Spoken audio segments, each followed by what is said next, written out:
Oh, you on the game? Okay. Okay, So we'll do it. Is it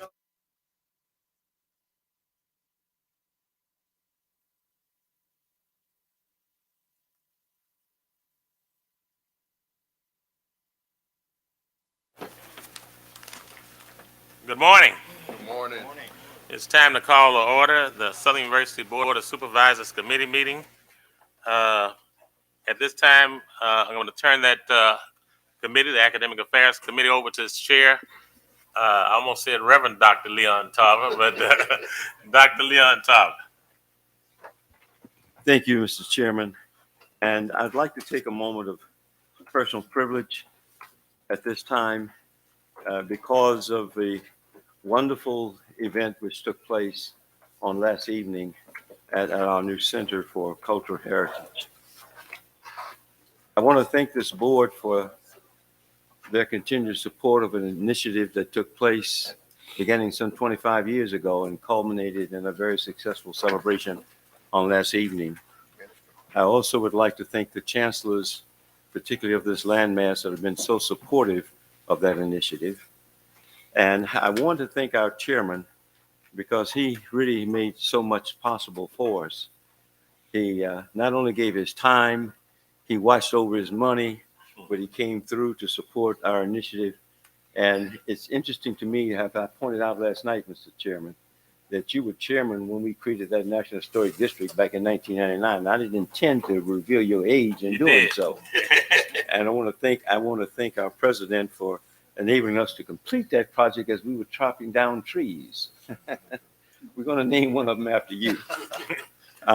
Lastly, I really want to, as a matter of oversight, to acknowledge my looking over my niece, who was present on last evening, but I didn't think was going to be there, Deidre Hardy Street, who works at the university, but who once upon a time served, that was a student of mine and was a graduate assistant. And when I was introducing my family last night, and so my apologies, Deidre, thank you for being so gracious. And now with that, Mr. Chairman, I'll ask the president to have a roll call. Yes, sir. We're going to do the invocation, then Yeah. the invocation. Well, okay, we'll do that. Who's doing the invocation this morning? Is it Reverend Dr. William Bates. Oh, of course. Reverend Bates. Minister William Bates. Would you introduce yourself and help bless us this morning? Yes, sir.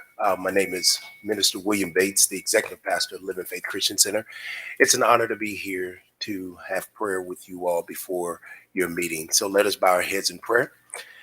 Our Father, which art in heaven, hallowed be thy name. Thy kingdom come, thy will be done on earth as it is in heaven. Lord, we have assembled ourselves together here today as part of your will for this great university and this great university system. Now, Lord, we ask for your help because your help is the only help that we can convene to, Lord. And we thank you right now, God, for you supplying every need that the Southern University system needs, God. We call in every resource from the north, south, east, and the west. We call in every grant, Father God, that will help to fund this great university, Lord. We thank you right now for putting Southern University on the hearts of donors, of the hearts of those persons that make decisions that will favorably place Southern University at the forefront for anything that is needed for this great university. Lord, we thank you and we lift up every board member that's represented here today, Father. We thank you for the knowledge and the wisdom and the understanding that you give them to govern this university system. Now, Father God, we lift up one of our very own this morning, Sean Wallace, right now, God. Yes. Lord, we speak healing over his body from the crown of his head to the sole of his feet, God. We speak to every cell in his body, God, and we thank you that you will let it be ordained right now that healing touch his body, Father God. We thank you for the support system that's around him, the family that he has in this great university that lifts up the name of Sean Wallace before you, God. We thank you right now that all things are done well according to your will. It's in Jesus' name that we pray. Amen. Amen. Amen. Good. Next on our agenda is the Pledge of Allegiance. Is there someone here from the laboratory school? Dr. Tarver, I can take a point of personal privilege. I introduce that young student. Yes. Our vice chair, yes, sir. Thank you. Go ahead on. Good morning, everyone.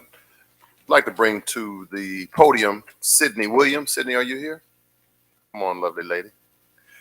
Sydney Williams is a 12th grade honor student at the Southern University Laboratory School with a 3.84 GPA. She has been at the lab school for the past 15 years. She's a very conscientious student who was a dancing doll captain, football trainer, and former Power of S recipient. Sydney attends Greater New Guy Baptist Church and is the daughter of Marcia Williams and is the granddaughter of Carolyn Stevens and Maurice Williams. Sydney embodies the spirit of the Southern University system as she attended the lab school since pre-K3 and plans on attending what? The Southern University.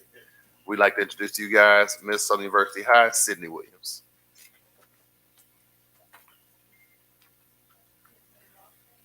President Shields, members of the board, and distinguished guests, please stand for the Pledge of Allegiance.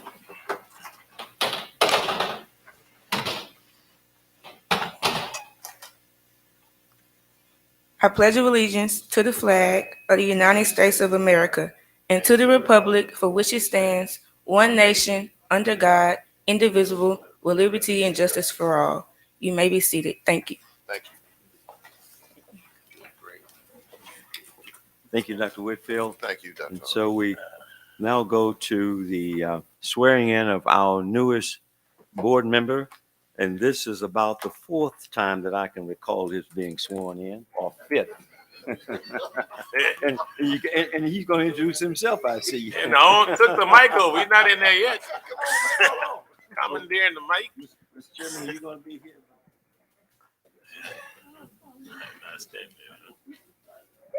Repeat after me. I state your name. Do solemnly swear that I will support the Constitution and the laws of the United States and the Constitution and laws of this state, and that I will faithfully and impartially discharge and perform all the duties incumbent on me as a member of the Board of Supervisors of Southern University in Agricultural and Mechanical College, according to the best of my ability and understanding, so help me God. All right.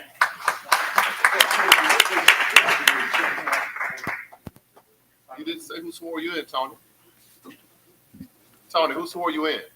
So I'll tell y'all when I get the mic. All right. You go, hey, Janae, stand back there. This is my only daughter. She's an assistant United States attorney for the Middle District.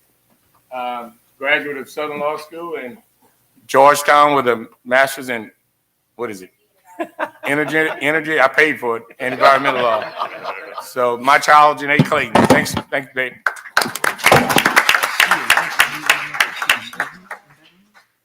Welcome back, Mr. Clay. Thanks, man. Thank you. Welcome back.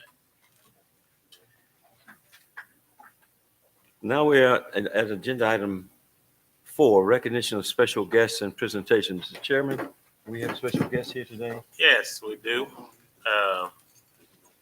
Before, yes, I'm see we have a great recipient. I'm see who we're going to call up to speak about this individual.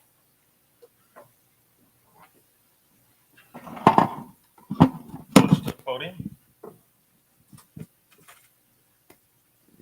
Realize this. How old is she? 30. She should look like she's 22. That's her name. Two of them. I can use it. She just lives between 1040. Then the government hired. She's over there. Maybe they're running late. Okay, we will lay this over just in case they're running late and have this person be recognized another time, Mr. Chair. The next item. Waiting for my chairman to return to his seat. The next item is our Above and Beyond Award. She's not here? You pass it on to the next one. Thank you, Mr. President. Would you please now do the roll call Yes, sir. Dr. Leon Tarver, here? Mr. Sam Gilliam, Attorney Tony Clayton, Here. Mrs. Maple Gaines, Here. Mrs. Ann Smith, Dr. Orlando Williams, Mr. Myron K. Lawson. Present. We have a quorum. Thank you.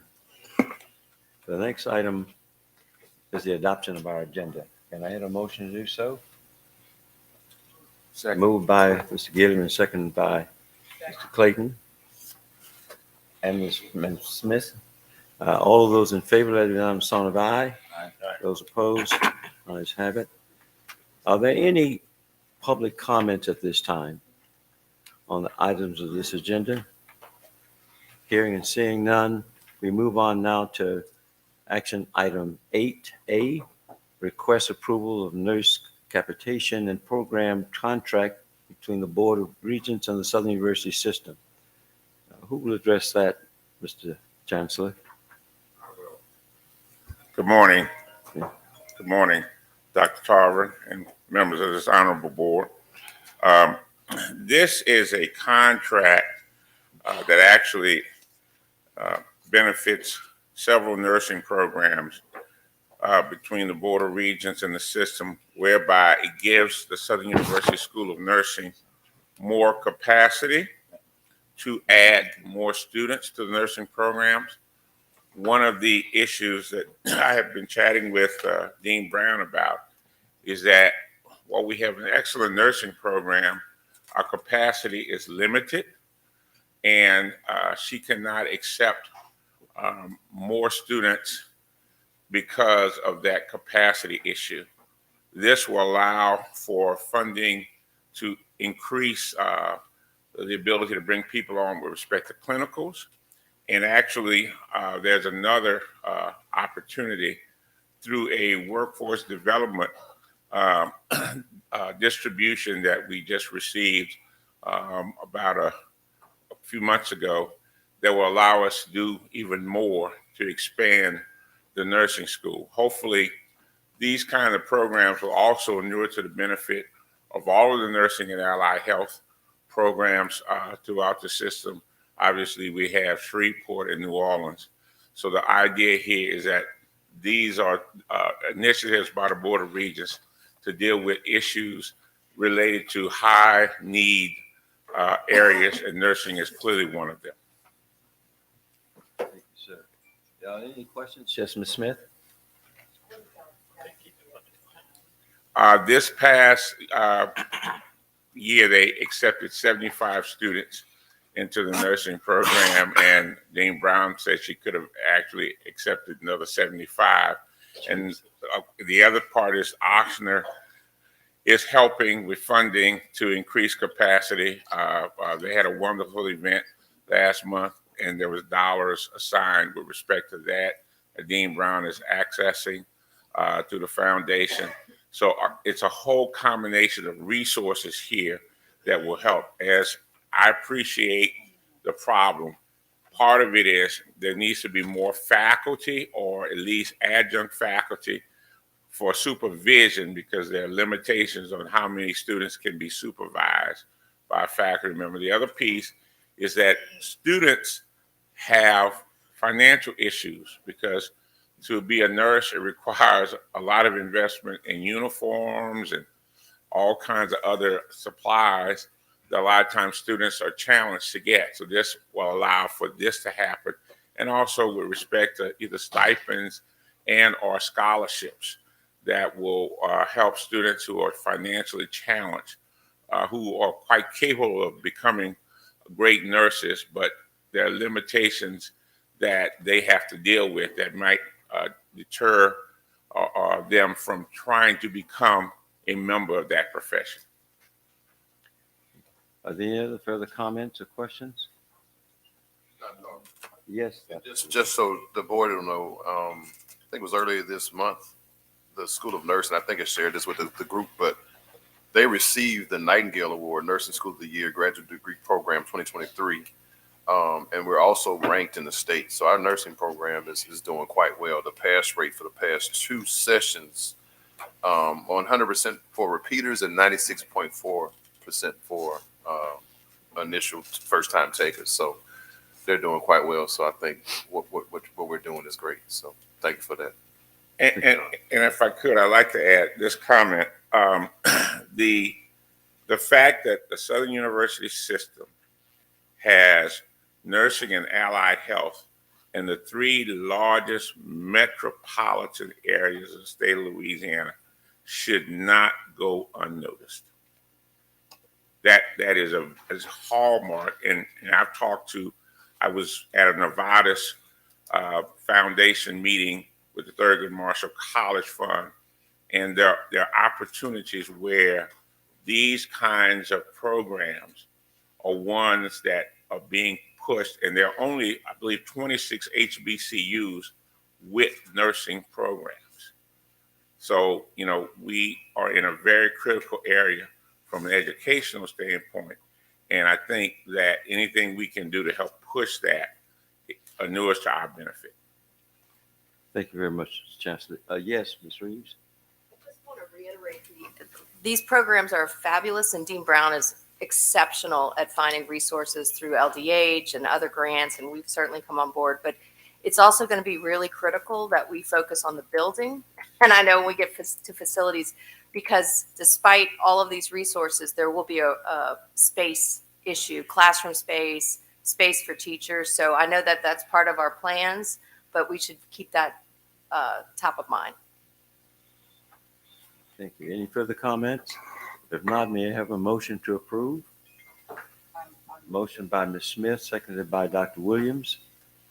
All of those in favor, let it know with a sign of aye. Those opposed, ayes have it. Thank you very much. We move on now to item 9, information. The Sure Search capabilities update. Is that also you, Chancellor Pierre? Yes, it's SU Research Capabilities Update. And Dr. Stubblefield, I think, is here. This was prepared in coordination with the President's effort to increase our ability to engage federal agencies and dollars associated with that.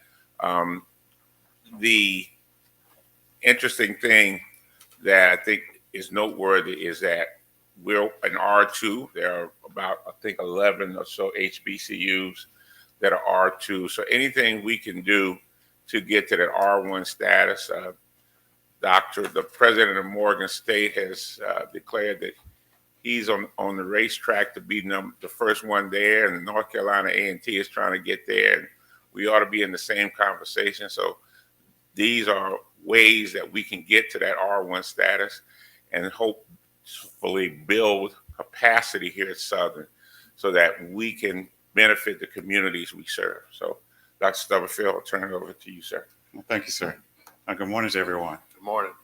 So just a quick little note, in 2021, Southern received about $20.8 million in research dollars. 2021, 22, $27.7 million. 22, 23, $44.9 million. So it's been a steady growth in terms of our research productivity.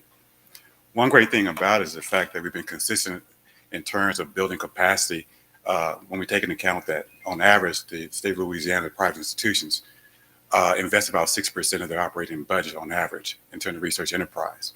We've been able to achieve the R1, R2 status with an investment of about 0.5% in our overall generated operating budget. So we've done great things in terms of having a great bone structure, in terms of having the correct slab and some of the frame of the wood to really grow something long term. In the document, you'll notice that there is capacity and capability built around workforce development with our Center for Social Research and the impact in terms of the community itself. Things with Dr. Meza, for instance, in the College of Engineering as it relates to material science and research. Some of the things that Dr. Young has done with the LIGO program over the years as it relates to teacher education. But you'll see a plethora of different types of focuses that we can grow and build long-term at the university. And one of the most recent ones is with Dr. Ning as it relates to urban forestry and climate innovation and strategies. So all those things actually say that Southern University has strategic bones and structure to really be the first on the path to be the first R2, R1 institution in the United States as an HBCU. So the bones are there. You know, one of the things that I like to encourage people with is the fact that, you know, Southern might actually submit 2 to 3 times the amount of awards each year. But we've been very consistent in terms of receiving maybe 20, 25% of those awards consistently over the last 3 or 4 years. So again, I'm emphasizing the fact that the bones are there. One of the things that I like to mention as well that, in terms of research administration capacity, we did receive funding from the National Science Foundation led by our executive director, Dr. Norma Frank, to really look at internally what we can do to strengthen our operational structures that we can become more efficient. So Dr. Frank is actually the director, she's actually the chairman of the Sponsor Programs Association for all HBCUs in the United States of America. So we're excited about that. We also have with us as well, and you had a chance to hear him as well when we did the Boeing Corporation presentation, being the first HBCU being treated as a small business by NASA, and being 2 years straight as the #1 mentor-protege degree in the United States as an HBCU. And then finally, you see as well what we're doing in terms of impacting small business development in the state of Louisiana, where our Small Business Development Center led by Ms. Ada Bell actually impacts about $15 million just this past year in terms of supporting small business creation with approximately 25 new business startups. So workforce development, curriculum development, it's attachment to in terms of capacity building as it relates to how do we grow and support our students in terms of attaching them to the small business sector and research and innovation. And then finally, what we do in the community.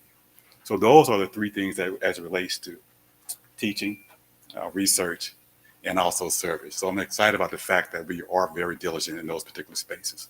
And again, that's the operating word. You can always shoot for the moon, but you got to continue to shoot for the moon. And we've actually consistently been able to do that. One of the things there's an update in this document that's different than the one that was online. We actually have about $70 million in active awards right now operating at the university. So we're excited about that impact and doing things, for instance, in the digital divide. That's one we received about $6.3 million. And the people in my office, Ms. Deidre Street, Ms. Dina Smith, and Ms. Pamela Johnson, all of them support the innovation side of what we do with the institution. So we have the research administration, the contracting side, and also being able to work very diligently with our colleagues here at the university. So I just want to thank all of you guys for the opportunity to serve Southern University over these years. Had a chance to grow up my students here, my family as well. So it's been a pleasure serving as your Vice Chancellor of Research here. Thank you. Thank you, Dr. Stubblefield. Chancellor, are there any further comments? Questions? Yes, Mr. Chairman. I just want to commend Dr. Stubblefield. He's in one of those shops, kind of like all the folk that work to turn the lights on here and keep the campus so beautiful. You don't really see the work that they're doing, but you feel it. And we feel it every day, every meeting. You're hearing something that's magnificent that he's doing. I want to personally tell you, as chair of the board, thank you, because I snuck in on him last month, I think it was. It was late. He was there working with a team. And for those that we don't see, beyond you at the podium, Dr. Stubblefield, I say thank you to him. Thank you, Dr. Tarver. Yes. Mr. President, you have a comment?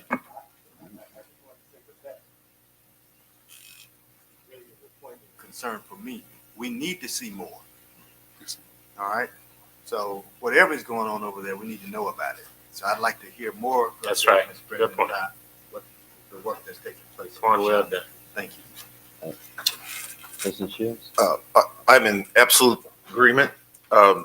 We have a couple of things moving. One of the things that I would say in appreciation of Dr. Stubblefield, we're trying to make this a core function of the university. Part of this document was a survey developed as a result of advice that we're getting from alumni that are placed in senior positions in the federal bureaucracy, across the bureaucracy. They've been very supportive in trying to get us good advice as to how to move forward and become even more effective at attracting government research and contracting opportunities. That means that Dr. Stubblefield needs to be supported by our academic affairs department. We've made a personnel change to make that a core function of the academic affairs department. We're highlighting it with our deans. The way this pays off is not just in resources that we receive, but research opportunities for our junior faculty, undergraduate research opportunities for our students. And so I'm appreciative of the yeoman's work that Dr. Stubblefield has been doing, but we're going to be expanding on this. We have this as a focus of our energy moving forward. I meet with this advisory group about quarterly, and we're in the process not only of grant writing, but developing more strategic asks for earmarks. So, and this document provides a framework for doing that work. Thank you, Dr. Stubblefield. Dr. Whitfield? Okay. Are there any other further comments? Chancellor, that wraps up your presentation. Thank you so very much. We move now on to item 10, other business. Is there any other business before? A week or so ago, Mr. Chairman, I sent you a request, as well as the chairman of the board, to put an item on for informational purposes to deal with intelligence centers for academic excellence. And what that is, and I've explained it to everyone, and I thought it would be on the agenda to discuss it, that the Division of Intelligence for the United States government has several institutions that they've deemed to associate with to create intelligence centers to teach kids geospatial learnings, to deal with the chemical plants down here to see whether or not we are prime target for any type of terrorist attacks. But Southern University would be the only school in the state, as well as one or two in the southern part of the country, to institute this program, and it would collaborate with the political science or any other type of degree. I also spoke with Professor Albert Samuels to be prepared if we had this item on the agenda, which I don't know why it wasn't on the agenda. But I would like for it to come back on the agenda so that we can see about having this program. It's fully funded by the United States government, and our kids are the direct type of children or people that they're looking for to get into this program. Thank you very much. Any comments, Mr. Chairman? Yeah, if Dr. Samuel's here, I want to hear from him. I don't know, we got a lot of activity going on, but I'd like to hear from him on that.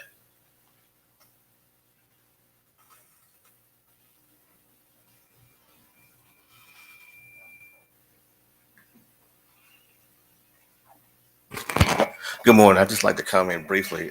Thank you for the opportunity. Attorney Clayton and I talked about this I think about a week ago.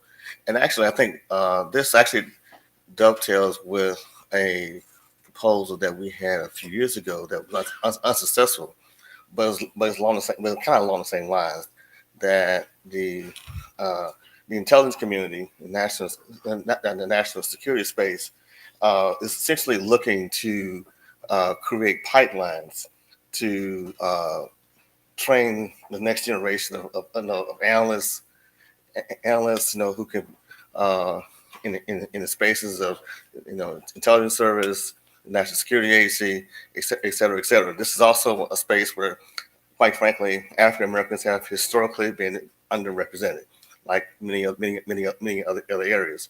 And so they've been establishing these in intelligence centers around the country. We had a similar proposal to this that was not funded, but it creates an opportunity to allow for a lot of interdisciplinary collaboration between political science, things like political science, cybersecurity, geography, history, foreign languages. So languages to give our students some background. There are interesting possibilities that we created a program like that for all kind of internships, for students, and allow them the opportunity to get into the intelligence service. I think it's an excellent opportunity. For us, it will give us a program that will be unique. There's no university in the state of Louisiana that has that, and so I was very much interested in us pursuing that. I think this is a good opportunity. Dr. Samuels, let me ask you, when can we expect a proposal to come to the board to actualize this project? Okay. That would be up to the board to put it on the agenda. Who's that going to be a proposal coming to? I'll ask again that it goes to the next agenda to put it on there so we can discuss. And I would bring I would invite an FBI person from Jackson, Mississippi. Ole Miss has it. And if it's okay with this chair to let that person come and address us on it, won't take the 5 minutes. But I believe you me, there's a dire need for our kids in this part of the country with that river, all those chemical plants, and they would they would give us that program, I think, in a heartbeat. But we have not because we asked not. But thank you, Mr. Sampson. Thank you, Mr. Chairman, for letting me bring this up. Thank you very much. Are there any other information items? Not Yes, listed on I the think agenda? Mr. Chairman. I would like to recognize our above and beyond. Okay.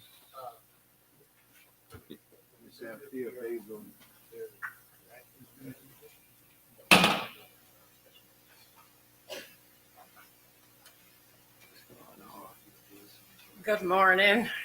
I truly apologize for being late. It was beyond my control. But good morning to Honorable Board Chairman Myron Lawson, Honorable Vice Chair Rainey Whitfield, Honorable Board members, and President Dennis Shield. My name is Althea Basil. I am the Director of Property Management, which consists of property and receiving for the Southern University landmass. My entire staff goes above and beyond, but at this time, only one can be chosen, and that is Ms. Lakeisha Williams, who is the Administrative Coordinator and have been a part of the Property Management Department for 7 years. Ms. Lakeisha is a graduate of Southern University Lab School and attended Southern University.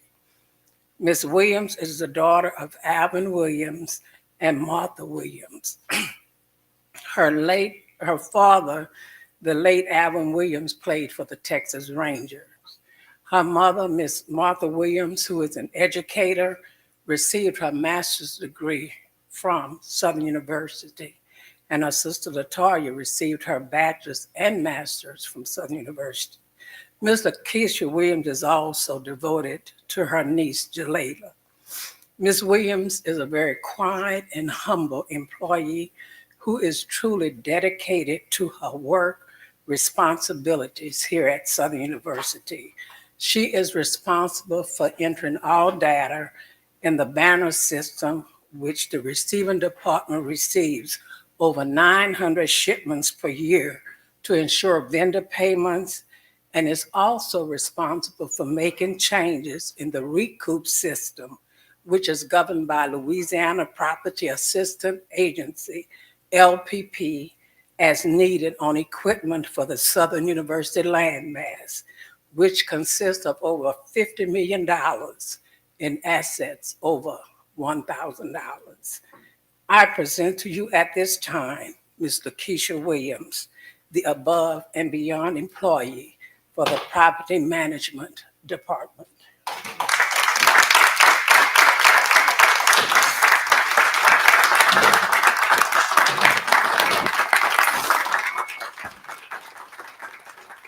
Good morning. I'm going to just keep it brief and quick. I want to thank you all for this award.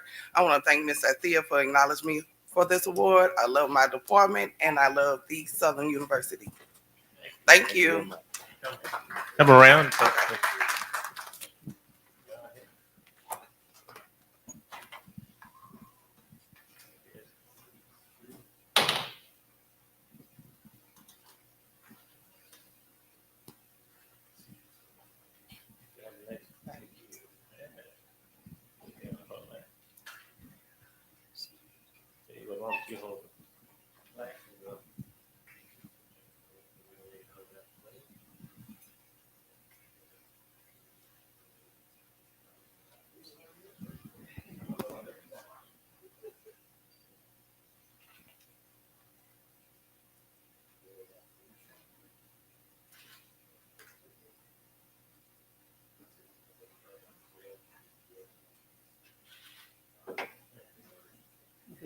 you. Congratulations. Once again, people you don't see. what you feel.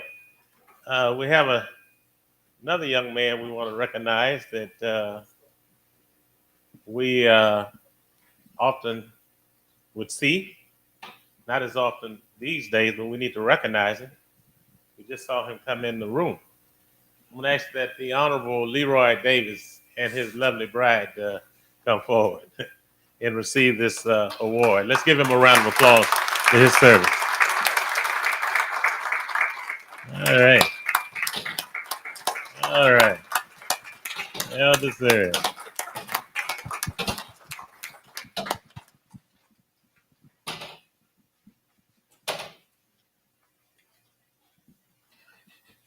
And before he speaks, this plaque reads, an appreciation award presented to Dr. Leroy Davis. An appreciation for your service to the Southern University System Board of Supervisors. The Southern University Board of Supervisors. Yours truly, Chair Ronnie Whitfield, Medical Doctor, Vice Chair.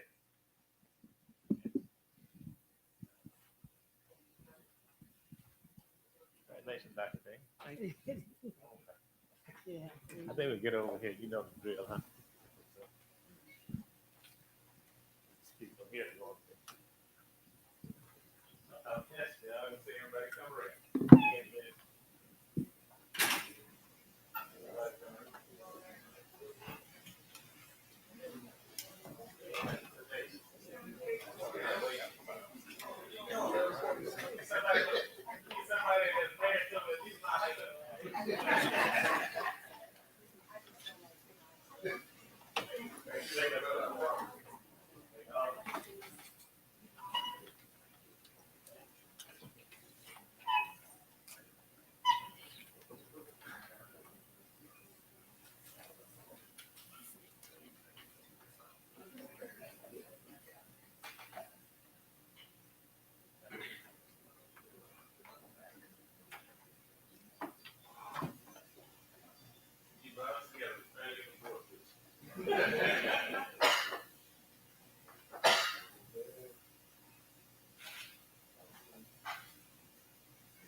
Yes. Everybody stay up if you will. Yeah, I do. Do not give a former board member a mic. First of all, thank you to the honorable board members, members of this distinguished administration and faculty. It's good to be here. In fact, it's good to be anywhere on earth in these times and things that are happening. But I'm really glad, and I appreciate you very much, particularly President Chairman Carver. I always admire him and his graciousness, and also my frat brother, the vice chairman. And the chairman, oh, I have the utmost respect for him and his family. So thank you very much. I spent like 24 years here, came as a wet behind the ear PhD graduate to this campus. Didn't know up and down. Learned a lot. Talked about a lot of people who've gone on the way. And then I left and went up to Mississippi for about 10 years and learned from some elderly people up there who knew something about what was going on. Then I came back here and I was in the city government.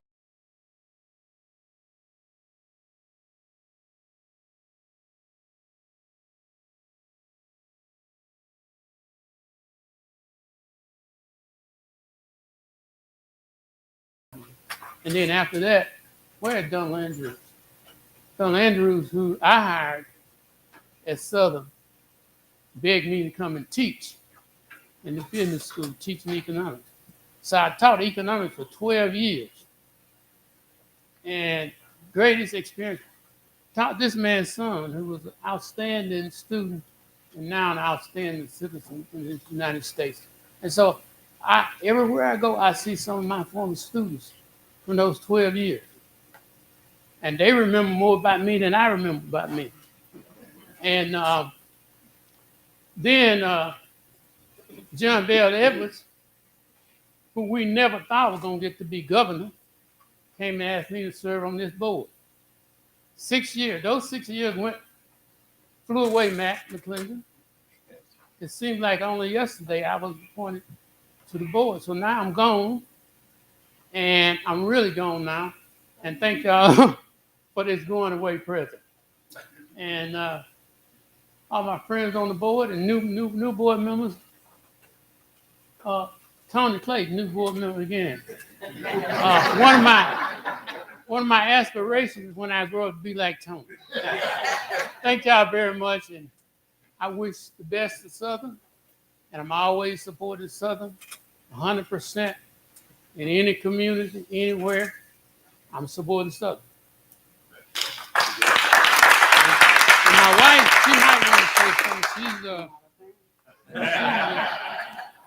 She's retired from the Louisiana Department of Education in special school district as assistant superintendent, and also a Baker school board member. So happy to have her escorting me around and taking care of me. Thank you. It's two people you can depend on here and say tone down is Mrs. Davis and Karen Lawson, okay, in the suites at the game. So thank you for always being there supporting as well. Congratulations, Doctor. And we have one more individual we need to recognize. Board, would you come join us again? Board. Dr. Davis, you can stay up here for this. Come on now. Good morning.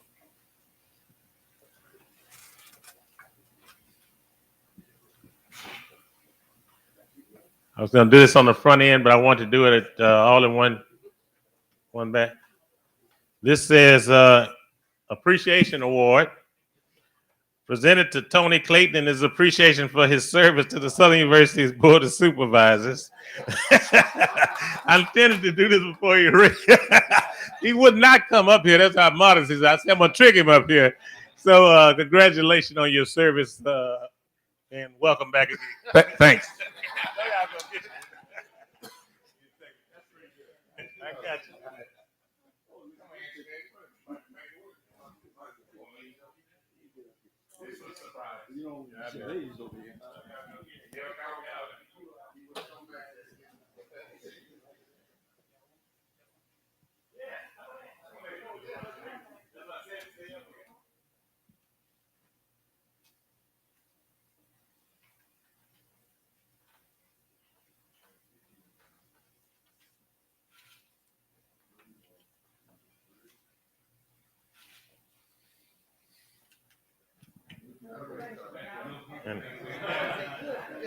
I got it. One last quick point of personal privilege, if you will. We have a special guy that is going to a place that one person in particular on the board would recognize. I'm going to ask that Mr. Ernest Bowman, Elder, come up and talk about what you have in store for you that's going to bless Southern University. Elder Bowman. Good morning, Chairman Lawson, Assistant Chairman, Vice Chairman, and President Shields. The Southern University Gospel Choir has been invited to participate at Harvard University in February for their Black History celebration. It's a esteemed honor and a privilege, because I don't recall that we, HBCU, have been invited to a prestigious Ivy League college. So Chairman Lawson thought it'd be fitting that I would come before the board and let you know of that opportunity. So I'm asking that everybody will support us in this endeavor, because traveling with 50 students by bus is probably not going to be the best thing. But I think I think you all should be aware that we have received that invitation. So the date is February the 17th of next year, and we're getting geared up. So you'll be hearing from me. I've already spoken with my superior, Dr. Walton, and others, but I'm asking your full support. Thank you. Thank you, Elder. Take some snowsuits on in February. It gets awfully cold in Boston. I've been told. They told us to get our coats not going to make it. So the first thing they said, get some bigger coats. Thank you.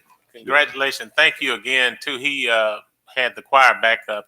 Erica Campbell, who's with the famous group Mary Mary, this past week, and they did a phenomenal job. We have a phenomenal choir, another jewel in our cap. Thank you, Dr. Did you have something? Is there any other business before this committee at this time?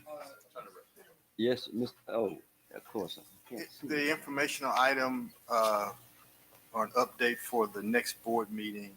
Some time ago, we inquired of Dr. Sahu about the development of a construction management program here on the Baton Rouge campus. As I appreciated, he informed us that it was in development and working its way to get approval, I think, from the Board of Regents. I'd like to get an update on where we are with that program and whether or not it's still in development. Can someone speak to that? Chancellor? Yeah, we'll get an update President. for you. I don't have anything at the moment. There's been some turnover. Chancellor Pierre and Dr. Young can find out the status of that. I do think it's moving along. Thank you. We had a conversation with Dr. Leland Martin. He's very interested in pursuing that. So we'll get an update for you. Thank you very much. Is there any other business before the committee this time? Anyone speak? Hearing none, but we have a motion to adjourn. Moved by Mr. Clayton Lewis, seconded. I'm sorry. Tony Clayton. That's a Clayton Lewis. Thought you wait. And seconded by Ms. Smith. All those in favor? So adjourned. Thank you. Okay, now, thank you, Dr. Tarver. I ask that the Facility and Property Committee be called to order by its chair, the Honorable Ed Shorty. Attorney. Thank you, Mr. Chairman. The Facilities and Property Committee is now called to order. Roll call, Mr. President. Yes, sir. Attorney Edwin Shorty, Present. Attorney Des Moines Rutledge, Mr. Paul Matthews, Mrs. Ann Smith, Dr. Leon Tarver II. I'm sorry. Roll call. Are you here? Yeah, I see I already got problems over there. Dr. Ronnie Whitfield. Present. Mr. Myron K. Lawson. Certainly. We have a quorum. Thank you, Mr. President. Can I get a motion to adopt the agenda? Moved by Dr. Whitfield and seconded by Ms. Smith. The agenda is adopted. Public comments. I have one public comment card from Dr. Mustafa Elazar from SUNO relative to the Facilities and Property Committee. Good morning, Honorable Member, Honorable Chairman, Mr. President. Few years back before, welcome, Dr. Attorney Tony Clayton. A few years back before COVID, I went all the way to Shreveport in the meeting and I talked to the board and I informed them that the status of the new building is not acceptable by the faculty or the students. We have mold, temperature out of control. At that time, the board asked Mr. Eli Guillory to go to SUNO to check. Mr. Guillory came, denied the problem. You know, he said the faculty, you know, they are not doing, you know, we have no problem. Now, the new administration came, Mr. Dr. Ammons, and we start to see the problem very clear. Air condition is not working. We spend a lot of money, and you know, for sure you know about what happened in the summer and all these things. We have problems. You know, temperature. One room is cold, one room is hot. Some lab we cannot use because of mold. And I request a meeting from the facility, Mr. Dawson, but nobody responding. You know. That's why the faculty would like to meet with the board members and the facility and Mr. Dawson to can see how is the problem going on. I know there is small fixing and minor fixing happening, but really it's brand new building. It's not acceptable, you know. Thank you. Thank you, Dr. Elazar. Any other public comments? Now go to action item 5A, request approval of preliminary fiscal year 24-25 capital outlay submission. Mr. Dawson. Yes, sir. Thank you, Mr. Chairman, Facility Committee, to this illustrious board, Chairman Shorty, Vice Chairman Whitfield, and to President Shields. But that action item is something that we've pretty much approved. It's something we submitted early because as President Shields wanted us to do was to submit our projects that we were going to submit to Board of Regents to move on for the projects of the upcoming year to be done quickly. That was done. Your package has basically an indication of some of the change, not really changes in priority of those projects, but basically that reflect, this, the bond commission and some monies that were received. Nothing has changed as far as the projects that were submitted, priorities that were submitted. You've already approved that. Thank you, Mr. Dawson. Mr. Gillum. Question, if you would, Mr. Chairman, to Mr. Dawson. Confirm for me, indeed. We are on line to meet that November deadline submission to Board of Regents. Yes, sir. They've already been submitted. For all of our campuses, all of our Yes, sir. campuses. Yes, sir. That's quite a departure, ladies and gentlemen, from the past. So commendations. Thank you. Mr. Dawson, you are to be commended for that because it's a problem that we've had in the past and just not timely doing things, and we appreciate you doing them timely. Yes, sir. Thank you. Yes, sir. No, I had, we are quick to complain and we are quick to criticize. But I had breakfast yesterday with Senator Fields, who you know and the rest of this board knows has been at the tip of the spear in terms of identifying and securing capital outlay dollars, along with the rest of the support of the rest of our delegation. But he's been neck deep in it. And he spoke very highly of you and the work that you're doing in your department as it relates to all of our capital outlay stuff. So I wanted to convey that to you publicly. Thank you, sir. Ms. Dudley. Just acknowledgement for your work, your performance, and I agree that we can observe things to where we can have constructive criticism, words of encouragement, but when you actually walk in it and do it, that's to be commended as well. And so I join my colleagues in thanking you and encouraging you to continue doing what you're doing. Thank you. Thank you. Mr. Fondale, then Dr. Whitfield. Mr. Dawson, my question is, I just have a question with regards to the Gateway project. What's the status of that? Yeah, the Gateway project coming over the overpass coming onto campus, that project was something established, started even before I got here. In moving through the process of trying to get the Gateway project moving, the initial location was found that DOTD did not approve that location. The reason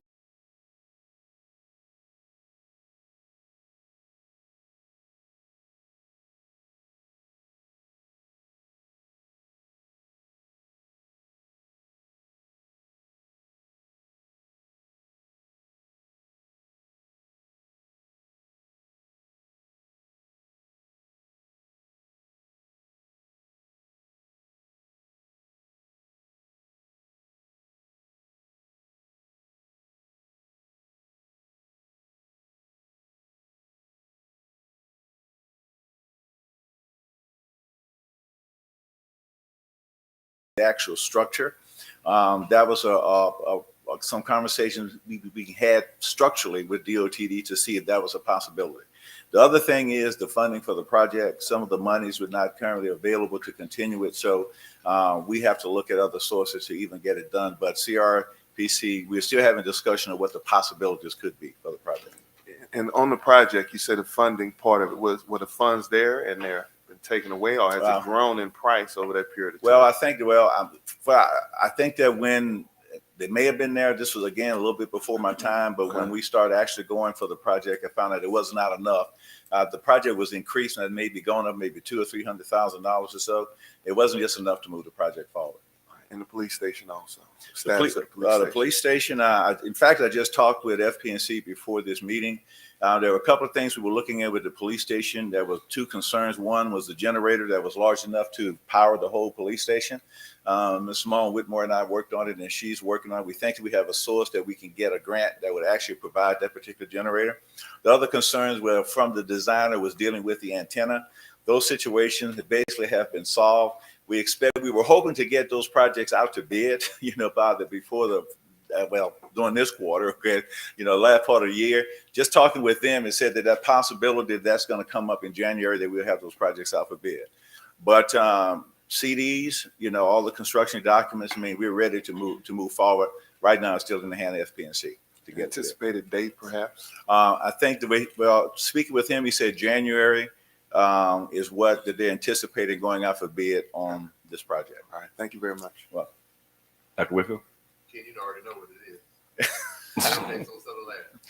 is. Southern Lab, that project is still moving into programming. Programming is still going forward on it. Mr. Brister has been meeting with the architectural team and my team and talking about what's needed for the school.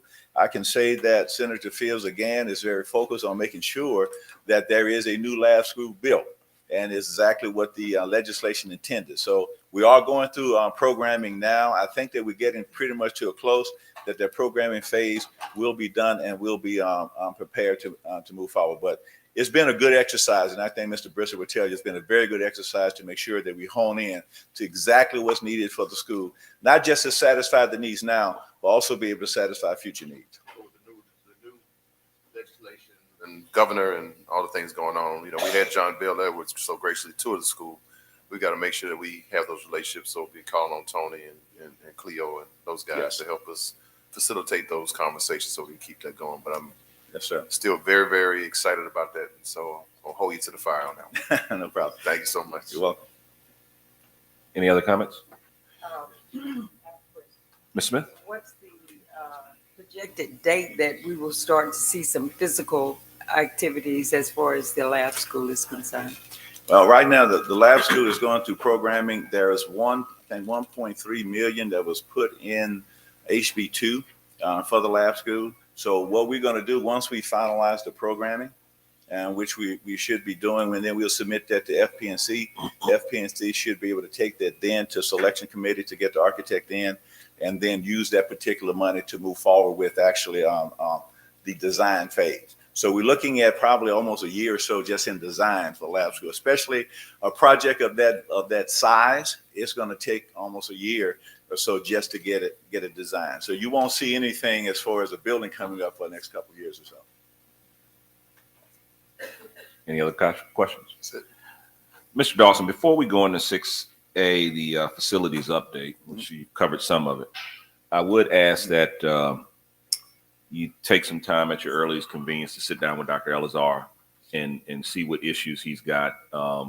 Sure. And work through that. If this is some FPNC lingering things that we need to work through, please report back at the next meeting. Dr. Ammons and I just had breakfast with Senator Bowie, Senator Harris, Councilman Green, and Representative Newell, and they all expressed a desire to make sure that the facilities remain updated and are that on their end, if the state needs to lean in and do something, they want to make sure that the state leans in and does something. So let's make sure we line item and see what the concerns are so that a small problem doesn't become a major problem. Yes, sir. May I address some of that now? Please, because please. we have been involved with that crack conciliary. Dr. Ammons can tell you, we got a call that the school was shut down because of HVAC issues.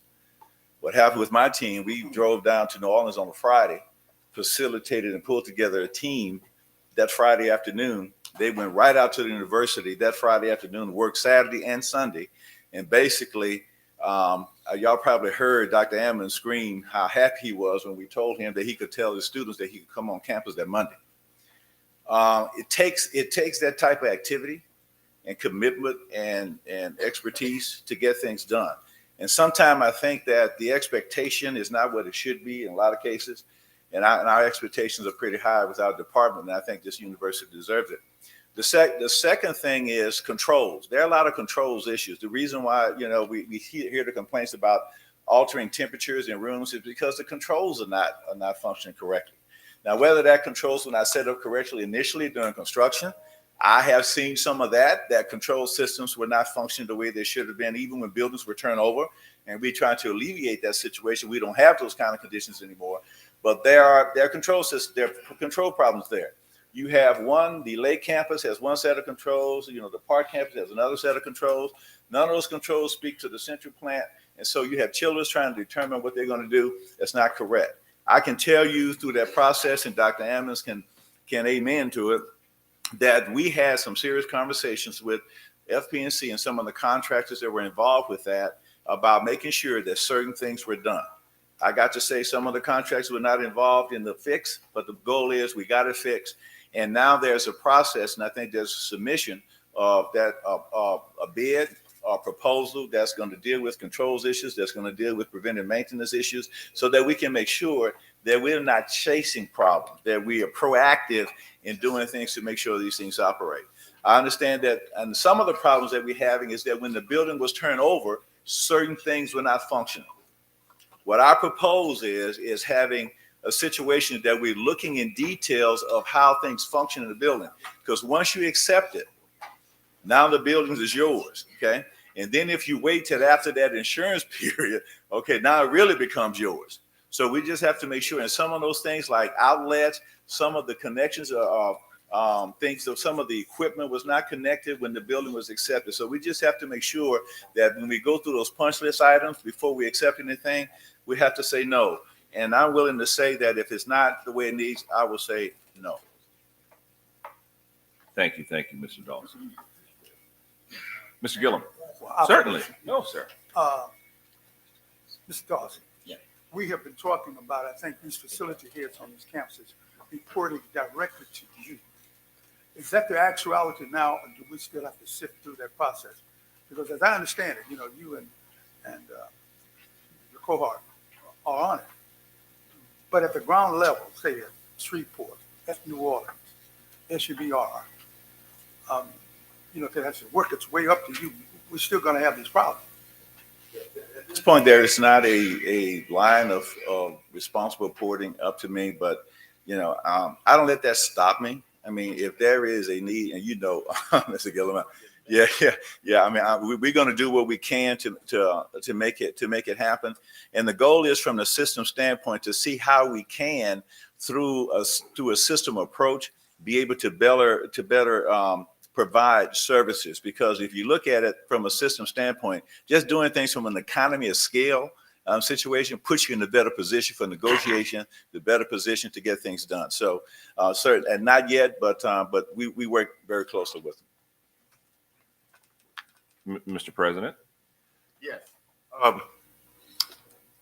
First of all, the way this ought to operate is that the chancellors should have a direct line to the system leadership when there's an urgent matter to be done. And I believe the chancellors do. They know they can call Ken Dawson at any moment with an issue that comes up. It may be that the campus-based people need to be urged to dually report issues to both Mr. Dawson's operation and to their chancellor, so that both parties know, and a joint plan of action could happen. I was under the assumption that was happening now. I'm under the assumption it's probably not happening, and we may need to look at our flow chart and see. I thought the recommendation was that we wanted to have the individual campus folks report to Mr. Dawson. We'll have that straightened out before the next meeting. Okay. Mr. Gillum, was that kind of where you were going? Ms. Dudley? I'm sorry, Mr. Chairman. I'm sorry. In keeping with that discussion, even in the interim, and it's not a crisis, it's just a matter of the mechanics of next steps. So if we were at a point and ready to sign off on something at Susla, Suno, or wherever, does the process preclude someone from signing off prematurely when all of the due diligence and punch list has not been completed? So it doesn't have to be an emergency to improve our processes to eliminate the opportunities or the deficits that we've experienced before. Yes. So that would be my question. On the day-to-day, how do we stop signing off on things that we shouldn't? If I could, have we added those? Have we advertised those roles yet? Yes, Mr. Clinton and Yes, one is. So let me just say, Mr. McClinton and Mr. Dawson came to me several months ago and said with not only the deferred maintenance and emergency circumstances, but the fact that over the next few years, we'll have a number of new projects coming on board. We're adding staff so that we can monitor ourselves, the construction, and see that these sorts of things are addressed before we take on the building. They should be walking these projects and observing these projects as they're being built. This issue is not unique to Louisiana unless the campus itself has real insight and expertise to follow these projects and hold the contractor's feet to the fire. This is what happens. So we've approved the hiring. I don't know if they're in place yet to have project managers that will follow these projects. Yes, sir. Yeah, I just want to talk a little bit about briefly the organizational chart. We've been talking about it. We'll be on the agenda for November, so we can get it communicated to the campuses and they can appreciate their org charts as driven by the system. And we'll expect conversation, at least introducing that org chart in November. Is that correct? Okay. Thank you. Thank you, sir. Mr. Dawson, anything else? Yes, just briefly. Just want to go over a few of the projects. We just had another selection committee on projects. The engineering selection committee I attended this month. 3 projects were selected. 3 engineers were selected for projects. The project that we have here on campus is a $30 million project that deals with the chill water system. An engineer was selected for that, along with the cooling tower project that we have here on campus. We had engineers selected for that. And we also have a project selected that as SUSLA to deal with the HVAC issues there. An engineer was selected for that. So those projects are moving forward very quickly. I did have a conversation also with FP&C and with DOTD concerning the ravine and the Bluffs project. Okay, there is an opportunity to get some money to actually start doing some things for the Bluff. The ravine, as you know, was pretty much funded, but there was a possibility of having some additional funds available to allow us to go into boring and maybe some surveying to kind of determine what we need to do to the Bluff to secure it.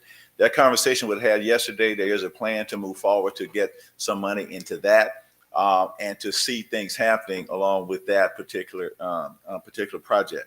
I think you asked me some of the major projects of what we had going on, so I won't belabor you. You have an update on your packet about where we are with those. The nursing school is moving forward. That's into programming.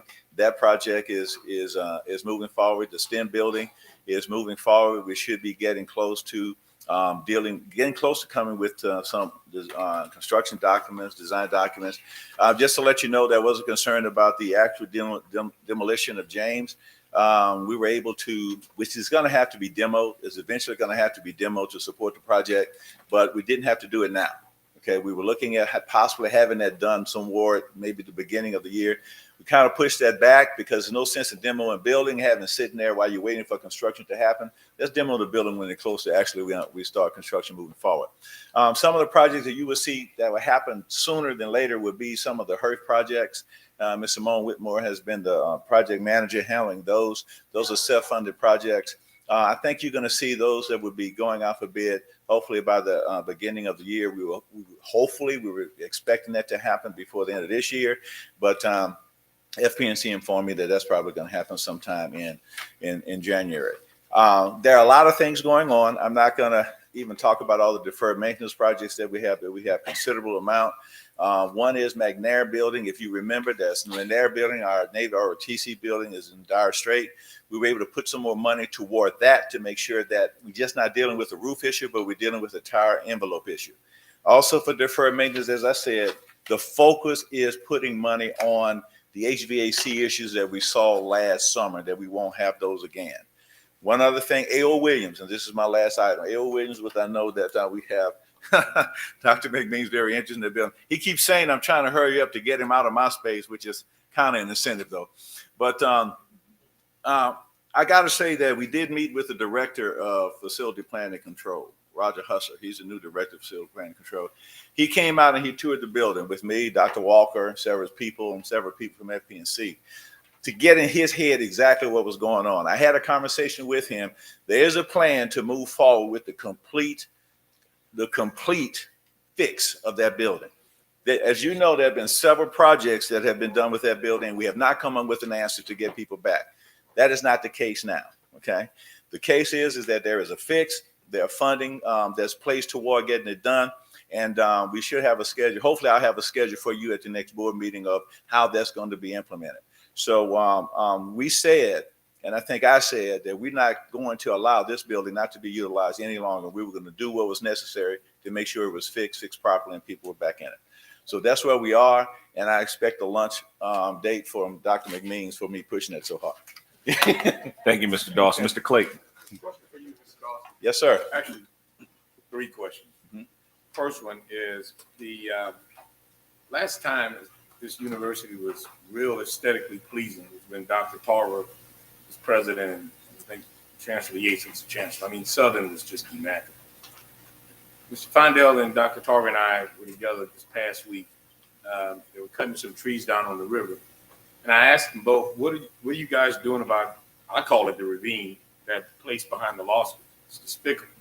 And in May 25th of this year, the United States Supreme Court issued a ruling called Sackett versus EPA that the Corps of Engineers does not have the powers that they thought they did. They took it from them.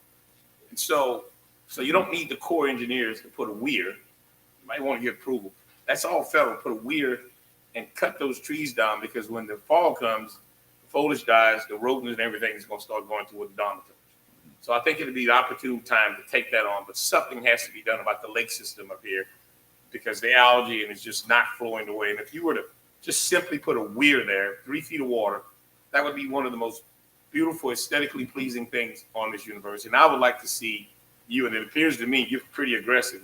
Listen to Dr. Gillum over there. I'm impressed with you. Please get rid of that stuff behind there and cut that thing down and go move for it. 2, I heard my friend Mr. Fondell talk about a gateway. Odds are DOTD would never approve some canopy going over a state road. It just won't happen. But what we should look at is in front of McMeans building, which is probably one of the nicest looking buildings on this campus. Let's look at boulevarding that all the way to I-10, where I-10 ends, Southern begins. You take a road in front of that ag center and let Southern, when you approach, you see that ag center. You can get federal funding for it. How? Hurricane evacuation route. 2, and I'm gonna bring this ship on in. If a train derails and leaks of chemicals right around that bridge, which that's the worst railroad system, my dad used to work for Kansas City Southern, then you have no way to get these kids off that campus, off this campus. So we have to think about a new interest to Southern. It can't be Hardin Boulevard, because that's where those homes are. You can't expropriate it. You got about 5 or 6 kind of shotgun homes over there in front of Reverend Bilberry Church. But imagine some oak trees and a boulevard, and you got to have an alternative route. So I like to see this administration start thinking a little bit more creatively in terms of how do we get these kids out here. So they'll give you federal funding for evacuating these minority kids. Bring that up to them and watch how quickly they move. Okay. And then that'll give us a new interest. It commercialize the property. So if folks want to bring in some mixed-use buildings and all that, it gives them an avenue as opposed to trying to buy these folks out on Hardin. LSU is doing it with Nicholson. I think we should do it in front of Chancellor McMeans building with a nice boulevard. We own most of the road up to the tracks, and I'm sure Kansas City Southern will give us a right of way and angle it right to the end of that bridge. When you get off of that bridge, you see our beautiful campus. Okay. Thank you, sir. Now, on the Lake Kernan issue and what we're doing there, I mean, thank you. I think, you must have some engineering, because there is a weir that's looking at being planned along with the ravine project. I slept in Holiday Inn Express. Okay. So, and the second thing is a part of the Union and the Dorm project, which we have with HBAC loan, that project, they're looking at addressing Lake Kernan and beautifying Lake Kernan. Because if you know, when you cross the walkway going across from one side going over toward the Dorm, you have Lake Kernan on that side, but you have mainly a ditch on the right side, right? Well, part of the project is looking at making sure that that is beautified and so you have a lake that kind of expands that whole particular area. So your points are well taken, and we're looking at that. Let me clarify. I'm talking about that whole, you call it the ravine, where that little bridge behind the law school. I'm talking about that jump. I got you. So if we wear this at the river, this Baton Rouge is flooding into us over here. Yes. You do 3 feet, it dumps over if it gets too high. Then all that becomes a lake too, where the kids can sit around, catch sacklades, whatever they want to do. Right. Okay. I got the notes. Thank you, Mr. Clayton. Any other business for the Facilities and Property Committee? Any other business? Seeing none, I'll entertain a motion to adjourn. So moved by Dr. Whitfield, seconded by Ms. Smith. We are adjourned. Thank you, Chairman Shorty. And for all of you that don't know what sacklades is, that's white perch above I-10. After the Finance Committee Chair, call this committee to order. Dr. Williams. Yes, I would like to call the Finance Committee meeting to order. Roll call, please. Yes, ma'am. Dr. Orlando Williams. Present. Mrs. Ann Smith. Mr. Sam Gilliam. Mrs. Christy Reeves. Attorney Des Moines Rutledge. Dr. Leon Tarver II. Mr. Myron Lawson. Present. We have a quorum. Thank you. I'll entertain a motion to adopt the agenda. Moved by Ms. Reeves, second by Mr. Gilliam and Ms. Ann. Is everybody in favor? I'm sorry. Any opposed? Motion passes.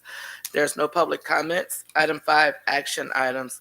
I have a question before we go into this vote. What is the deadline for submission on this?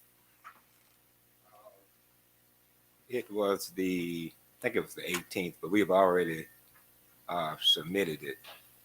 It probably should be, the Board of Regents, it was submitted to the Board of Regents board this month, probably, I think they met last week or so. But their deadline is before our deadline. So we had to go ahead and send them the information, but they do understand that we have to get our board approval. And we probably should have said ratification. Yeah, to ratify this. Right, to ratify. And so I know there's a few questions, but Mr. Chair, I want to have another another Finance Committee meeting to discuss these more in depth. There's a lot of questions that we have, and we just received this information night before last. So, Mr. Gilliam. Thank you, Madam Chair, Dr. Williams. My concern is the timeliness of it, the timeliness of submission. Right. And from looking at the timestamp on these requests, they were actually sent out yesterday, Thursday. Now, let me tell you the problem that presents. Now, the vast majority of the board members here, you live within 2 hours commute of the university. But in Mr. Young's case, and Ms. Douglas' case, my case, and to some extent, my friends in Lake Charles, we have quite an extended commute. Mr. Young and Ms. Douglas, they get here in 4 hours. Takes me 5.5 for obvious reasons. The point I'm making is that I had a chance. I had to pull this up on my trusty iPad this morning at 4:30 in my hotel room. I had to try to work it through my memory. I'm not as fast as I used to be there, Brother Matt. Mm-hmm.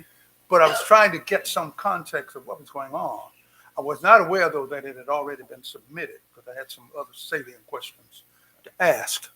But as I look at it, the first thing you will notice, ladies and gentlemen, is, there's a multitude of red ink here on all the campuses with the exception of the Agriculture Center. The point I'm making is that these budget projections appear to be based in large part on self-generated funds. That's students, that's FTEs, that's full-time equivalencies. So with all the red ink, I guess the question I'm asking is, how realistic is it? These numbers, how realistic are these numbers that I'm looking at in terms of a proposed and projected budget with this much deficit projections out there? Right. Okay. I was under the impression you were talking about the first item on on the agenda was the budget request. I was. He was talking something okay. different. And I agree that the budget request came out too late. It was late. I didn't know it was that late. Yep. It was. I didn't realize that. But the problem we have with the budget request is that it goes hand in hand with closing the books. The budget request itself is basically for the campuses is that you place actuals in the budget that you have already approved in September. in October, if you recall the budget that we submitted in August, it was the actual budget for 24-25. We come back and take that budget and place the actuals in that budget. That's all we've done for the budget request. In addition to that, we have to do what we call an addenda. And the addenda is basically continuation funding, and that only applies to board and system, and it's based on inflation, and that's automatically formulas that's given to us by the Division of Administration, the way we have to complete these forms. It also have new and expanded programs, and normally that's just we normally request pool costs, and for the Ag Center, they request the matching funds from the federal government. For the children budget, and that's the Ag Center, and it's the Child Development Center. But these are actual numbers that we have to now submit in addition to what we submitted to the Board of Regents in August. Now, the other thing is that normally the budget that we submit to you all and to the Board of Supervisors in August is the 24-25 budget request. We only add the actual numbers, and that's all you have here today. We place the actual numbers in the budget, which becomes your complete budget request for that year. I agree that we need to get the documents to you all sooner.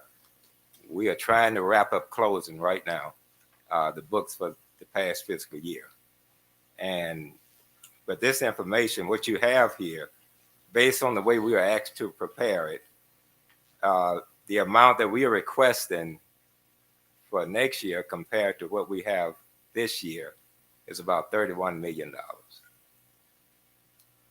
That's the amount that we are requesting.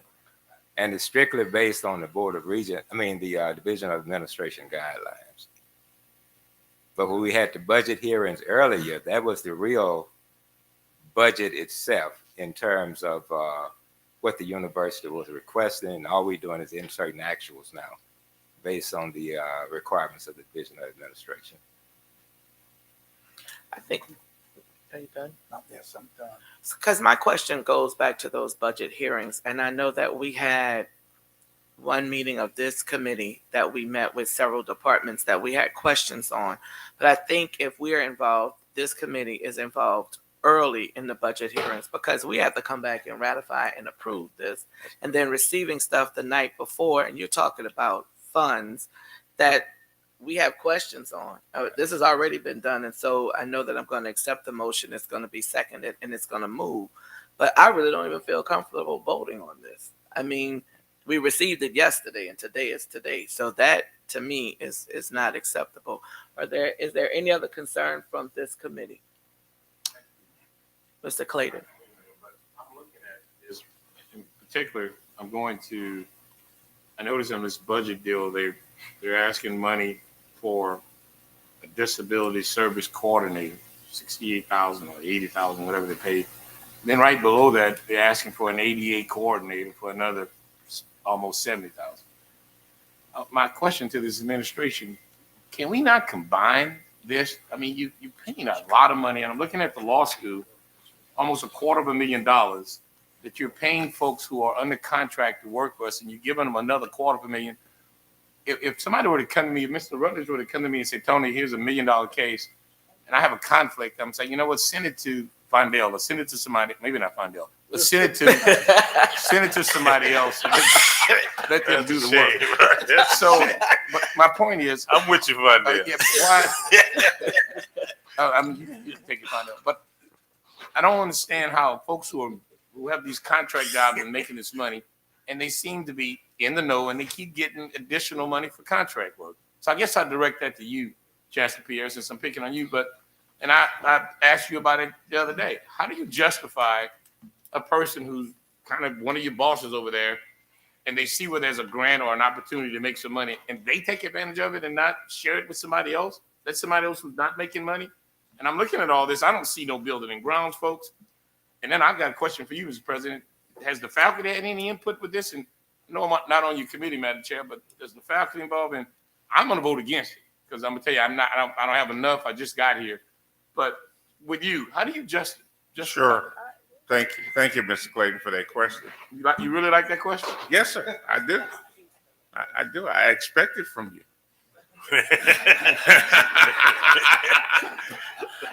I expect you to be probing. Okay. So let's talk about that. So you have some information about the Office of Strategic Initiatives at the Southern University Law Center. And let's talk about how that came about.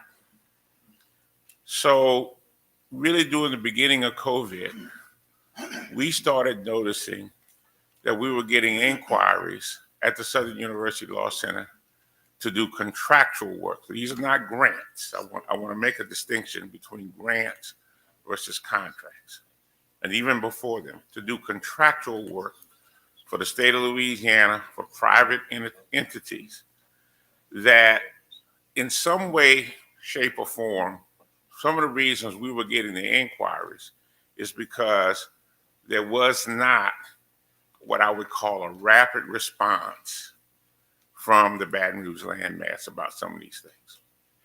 So I saw these opportunities and I said, this is great. And at first, John Pierre was doing all the work, okay?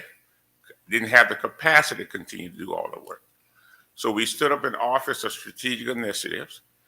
And one of the things that we have learned, particularly over the last 9 or 10 years, is that we have the ability to generate dollars that have inured to the benefit of the whole law center in so many different ways, in terms of dollars for facilities. I understand that, Mr. Chair. But my point is, he says for outside of your normal duties. You just told me you did all the work. Did you request extra money? No, I did not. If you're not requesting extra money, why are we giving the highest paid people over there extra money when we can spread it? We're not giving the highest. I'll accept it. If you will. You asked the question. Right. I'm trying to answer the question, Mr. Clayton. We're not giving the highest paid people. There are a number of people that are going to do the work. These are extremely important services. And what has happened is that we've been doing this for a while, and the state is giving us more money. For example, with the Louisiana Workforce Commission, we have for the last year and a half, 2 years, done a number of expungement events. And here's what the Louisiana Workforce Commission has determined, that this is an important part of workforce development. Why? You can see all the signs around town, help wanted. People are not going back to work. One of the impediments for people getting back jobs is what's in their jacket, what's considered minor criminal records in their jacket. They need expungements. So we've been doing that work. We've had as many as 1,000 people come to these events. These are very detailed events. In fact, with respect to the conversation with DCFS, we started doing some of that work actually about 4 years ago when Governor John Bell Edwards was re-elected. He gave us contracts. We carried out those responsibilities. We paid people. Sheriff Lady is only going to give me a little while. Let me do my other question. I get you. My other question is to the president. Mr. President, ADA coordinator and ADA compliance person. I suspect that means the elevators are working, the seats, the walkways are wide enough. Why can't one person do that? Corey? Mr. Clayton, if I may, that office is on the Baton Rouge campus and is overseen by Jeremiah Sams, who is the system director for compliance. The ODS, Disability Service Coordinator, does accommodations for students. And so she is one person that has been doing that for all the students on the Baton Rouge landmass. And the ADA coordinator is one that does facilities, make sure that the walkway is in compliance and things of that nature. But she's getting an added portion of her duties to help with accommodations as it relates to employees. And so that's the difference that's going on. I don't have anything for. McClanton.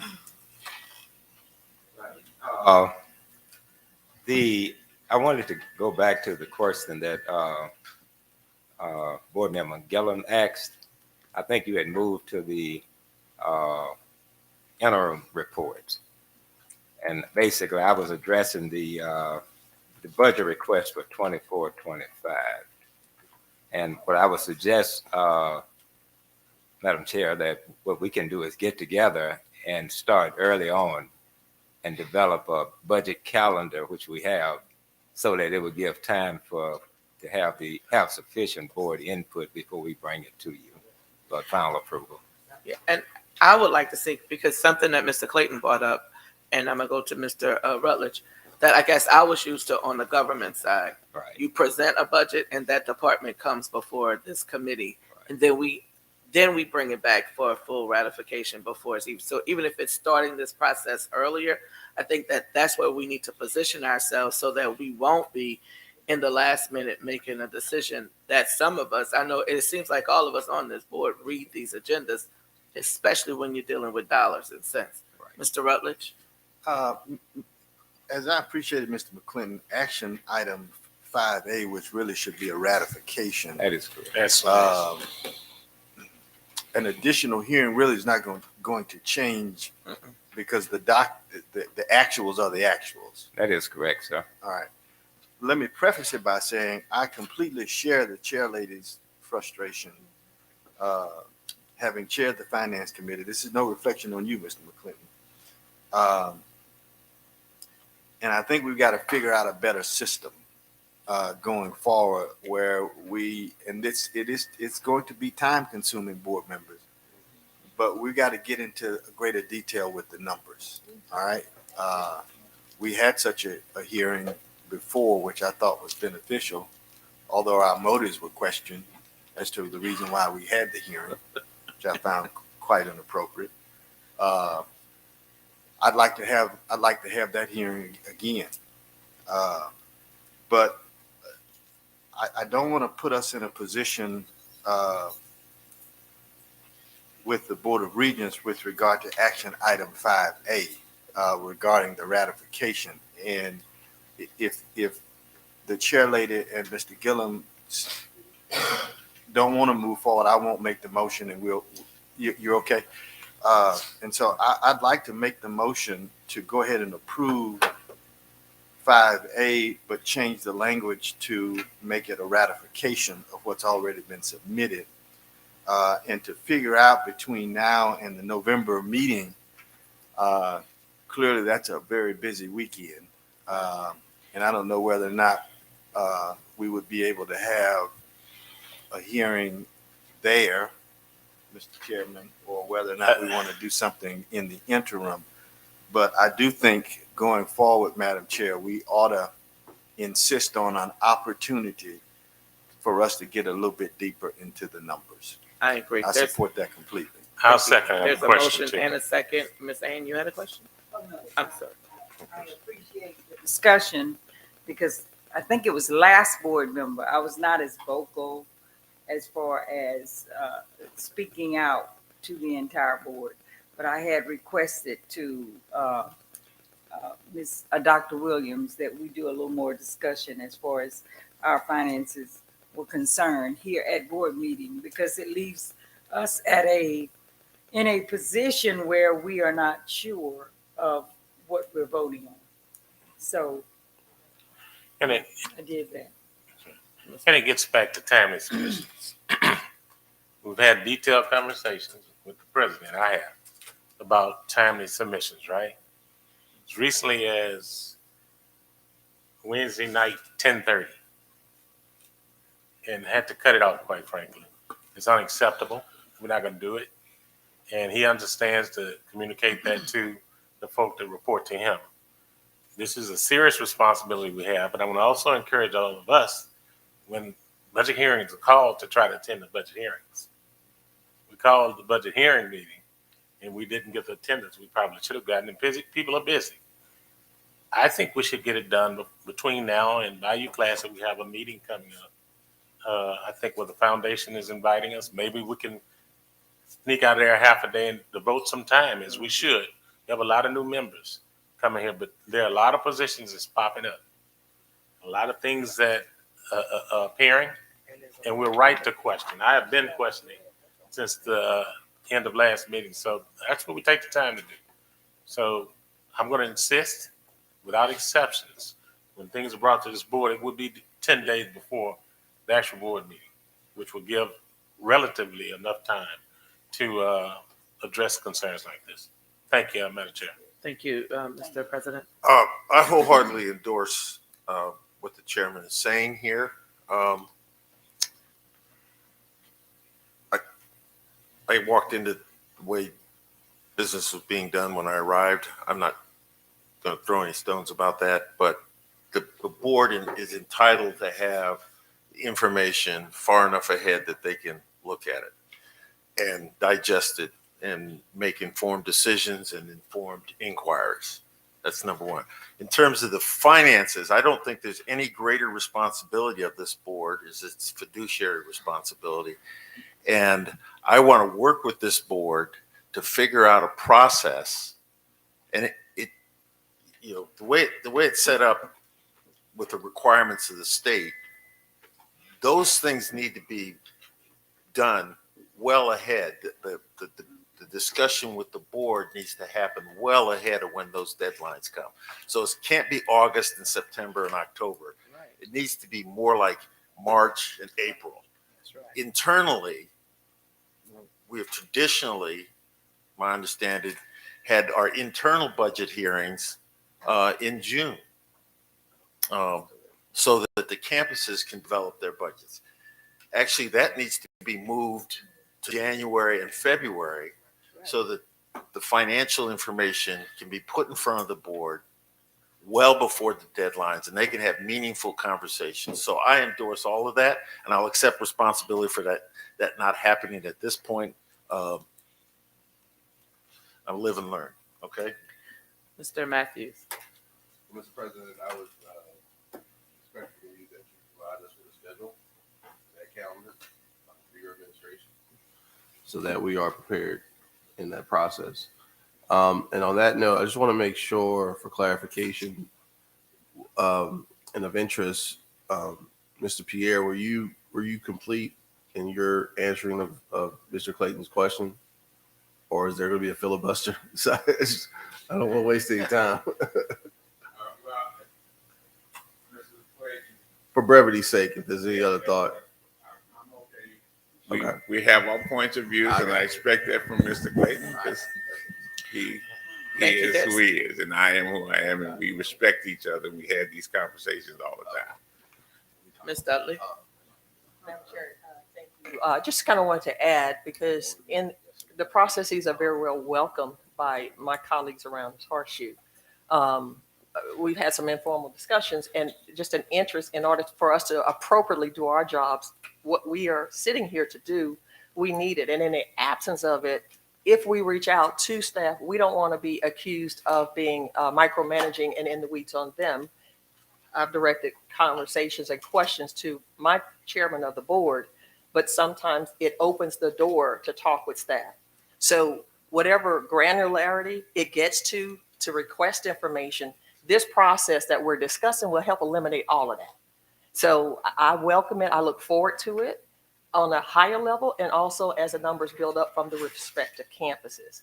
And timing and efficiencies built into that process is going to be very helpful. So I wanted to say I've had some questions about things and asked questions in the spirit of everything that's been discussed here today. So I'm excited to hear the discussion, and I look forward to the schedule. Thank you. There's a motion and a second on the floor to accept item 5 with the change of the wording being approval to ratification. All those in favor? Aye. Any opposed? Motion passes. Item 6, informational items, the financial report. Mr. Gilliam, did you have a comment? Okay. Is there any other business that needs to come before this committee?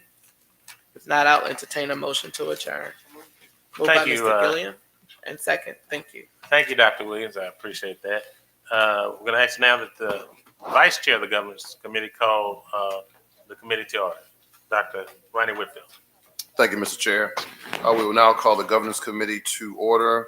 Mr. President, can I get a roll call? Yes, sir. Dr. Samuel Tolbert, Dr. Ronnie Whitfield, Yes. Mrs. Christy Reeves, Here. Attorney Edwin Shorty, Here. Dr. Leon Tarver II, Here. Mr. Jairon Young, Mr. Myron K. Lawson. Present. We have a quorum. Thank you. Item 3, adoption of the agenda. Do we have a motion? So moved. John. Second by, 2 seconds. Maple Gaines. We have a motion and adoption. Can we get a vote? All those in favor? Next, public comments. We do have one public comment from Mustafa Elazar of Suno. Dr. Elazar? Good morning, morning. Honorable Chairman, Honorable Board Member, Mr. President. I have two things. One thing is really, I'm proud of my board from whatever discussion happened with the financing, and there is those two concerns with faculty. The package comes very late, like, comes Thursday, we need to go through it because all this stuff affecting us, So we need to have enough time to look at it, and we have anything to come to address it to the board and also the faculty participation. I know that Mr. Attorney Clayton is also emphasizing on faculty participation, especially in finance, because all those things affecting us. Okay, this is the first general comment. Thank you, board member. The second comment about the disability services, we have a lot of policies. As a faculty, I only can give them extra time to take the exam. I can give them quiet room, and I can find them a bigger computer to can read. But some of the students, they have this ability in learning. I'm not trained to give them all those services. So we need money to train people to how to provide those services to the students. We need training. So this is the main thing, because we try to help the student as much as we can. In public school, they have special teachers, but I'm not trained, to be a special ed teacher or faculty to the students. Okay, thank you. Thank you, Dr. Elazar. If there are any more comments regarding that, we'll move to action item 5A, Disability Services Policy, policy number 13-004, Southern University System. This policy will bring the Southern University System into greater uniformity with the best practices for providing disability services to the students system-wide. Mr. President, want to comment on that? These are just adjustments and explanations to the policies to bring them in compliance with state law and federal law. Any questions, comments from the board? Attorney Short. I understand this to be a policy matter. Do we ever comprehensively look at the facilities from the standpoint of disabled person access? I think we've done ongoing things. Our ability to march through and do all of the pieces is an ongoing process. Any other questions, comments?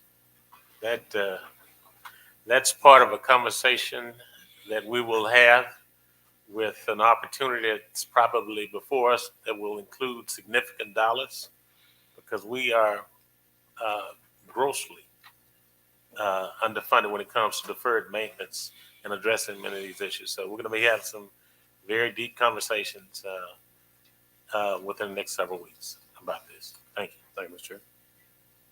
If there are no other questions or comments, do I have a motion to accept action item 5A, Disability Service Policy? So moved by Ed Shorty. Any second? Jairon? All those in favor? Aye. Any objections? Hearing none, we'll move on to, that is accepted. We'll move on to action item 5B, Family and Medical Leave Act Policy, policy number 7-009, Southern University System. This policy update outlines the obligations and responsibilities of the system and employees with the Family Medical Leave Act. Any comments or questions? I move acceptance. Second. No, on this committee. Thank you. For nothing again. We have okay, I got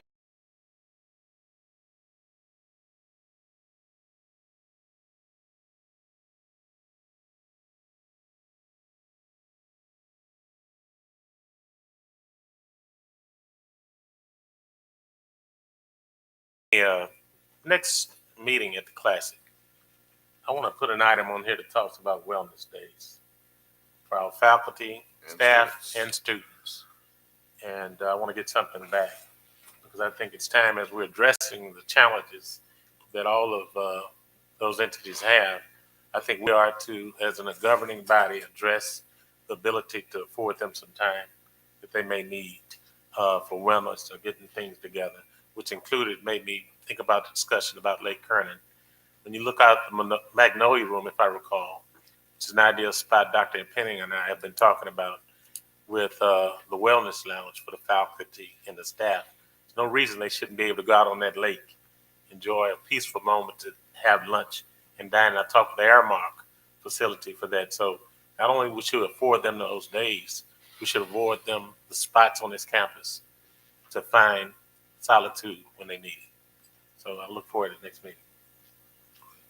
Just to piggyback on that, Myron, if you look at the top four causes of death in our young people, motor vehicle accidents, homicides, suicides, and accidental deaths, that mental health wellness day is very, very important. There are colleges already instituting this program, but the kids will just have a day off. And the school will sometimes provide entertainment or something on campus for them, but they don't have any responsibilities, any duties. It's not a day to catch up on things. It's a day for them to get their mental health together. So it's something we should look into, and there's some research that supports that being very effective in helping them. So thank you for that, Myron. One quick. Yes. And we have funds that this board was able to acquire through the generosity of the state of Louisiana through Senator Cleo Fields, $15 million grant.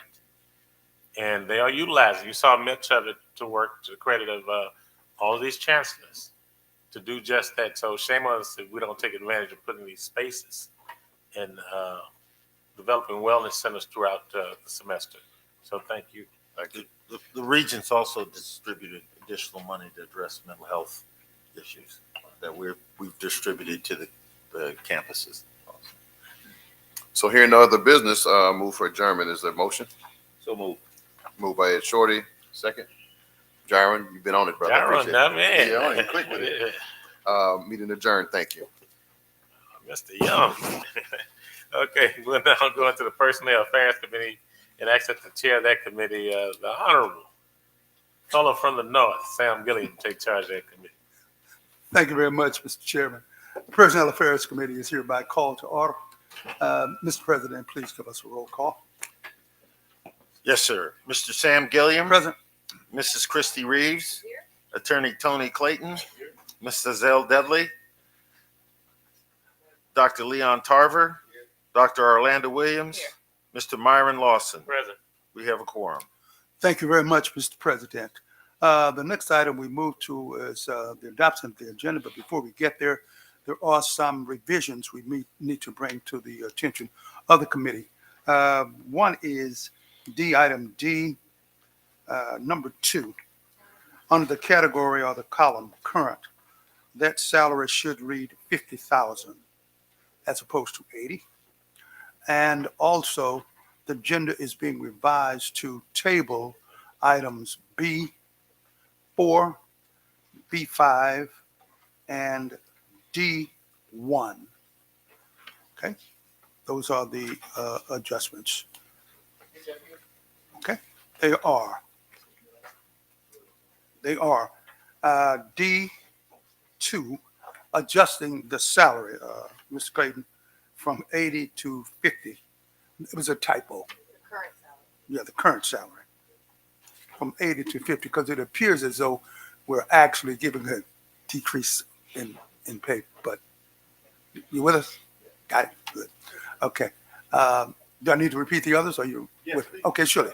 Also, we are tabling items B4 and B5, and D1. Okay. Now, if you will, yes. Would you consider laying that over? A table Lay requires over. 2/3. I'm using the word synonymously. Okay. I'm sorry, Mr. Chairman. Lay over. Yeah. Let me substitute the word lay over until our next meeting.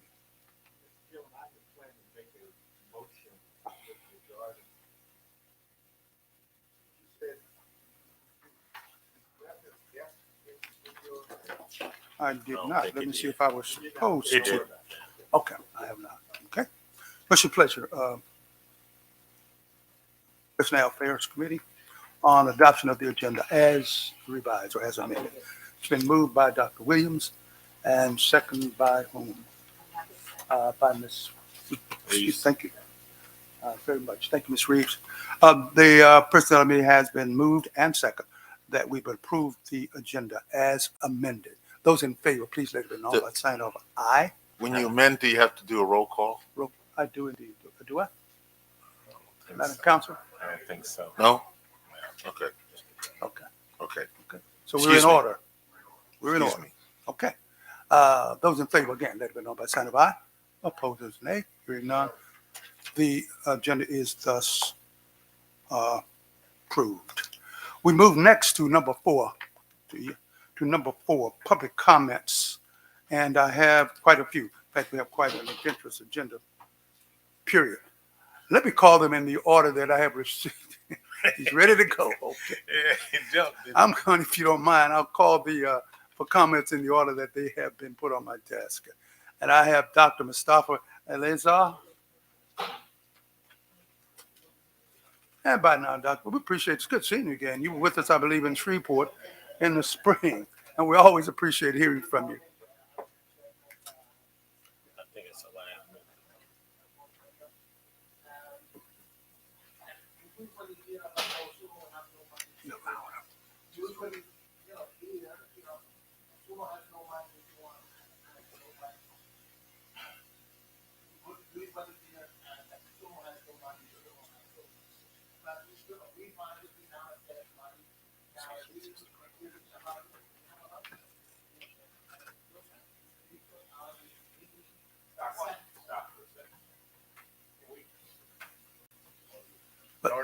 Audio?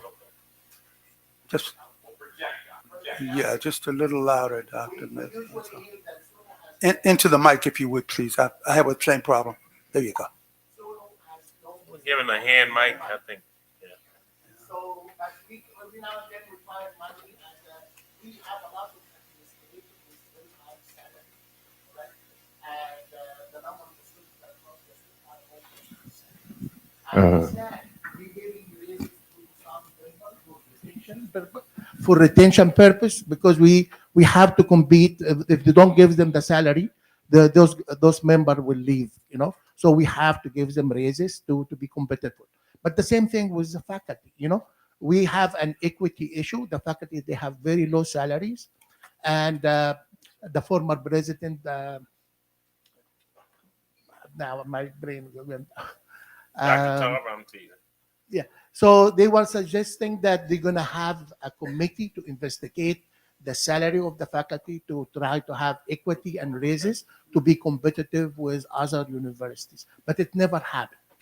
Never happened. So we need to, I would like the board to and Mr. President to reinitiate this committee and to study the faculty salaries, and we try to give them fair salaries. Faculty, they are very working hard. We've taken a lot of overload to subsidize our salary. In New Orleans, like the honorable chairman knows, insurance went skyrocketed. We used to pay $3,000. It's like $12,000, $15,000. Whatever the board gave us raises, thank you very much. We got 4%. But everything went up 10%. So please, try to consider this and study the faculty salaries at SUNO. Okay, thank you very much. Thank you very much, Professor Eleazar. Mr. Renee or someone from staff, is anyone manning the time clock? Yes, right here. Good, all right. The next person that I have is Professor Anthony Agundi. I got it right? EGD. Please, Professor. Pleasure to see you again. Good morning, sir. Morning, sir. Good morning, Chair Lawson. Morning. And Vice Chair Dr. Whitfield, and honorable board members. Excuse me just a second. It's still a little low, and I'm not sure it's picking up. Okay.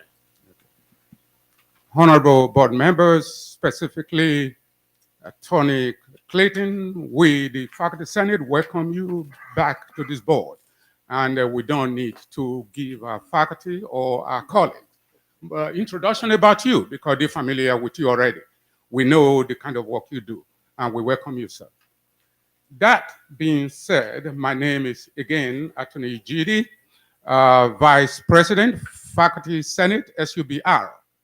I'm here to comment on item C and D, and not here to oppose the two items, but as a prelude, as a vehicle to get to what we are asking. The faculty at SUBR, you know we are underpaid. There is no doubt about that.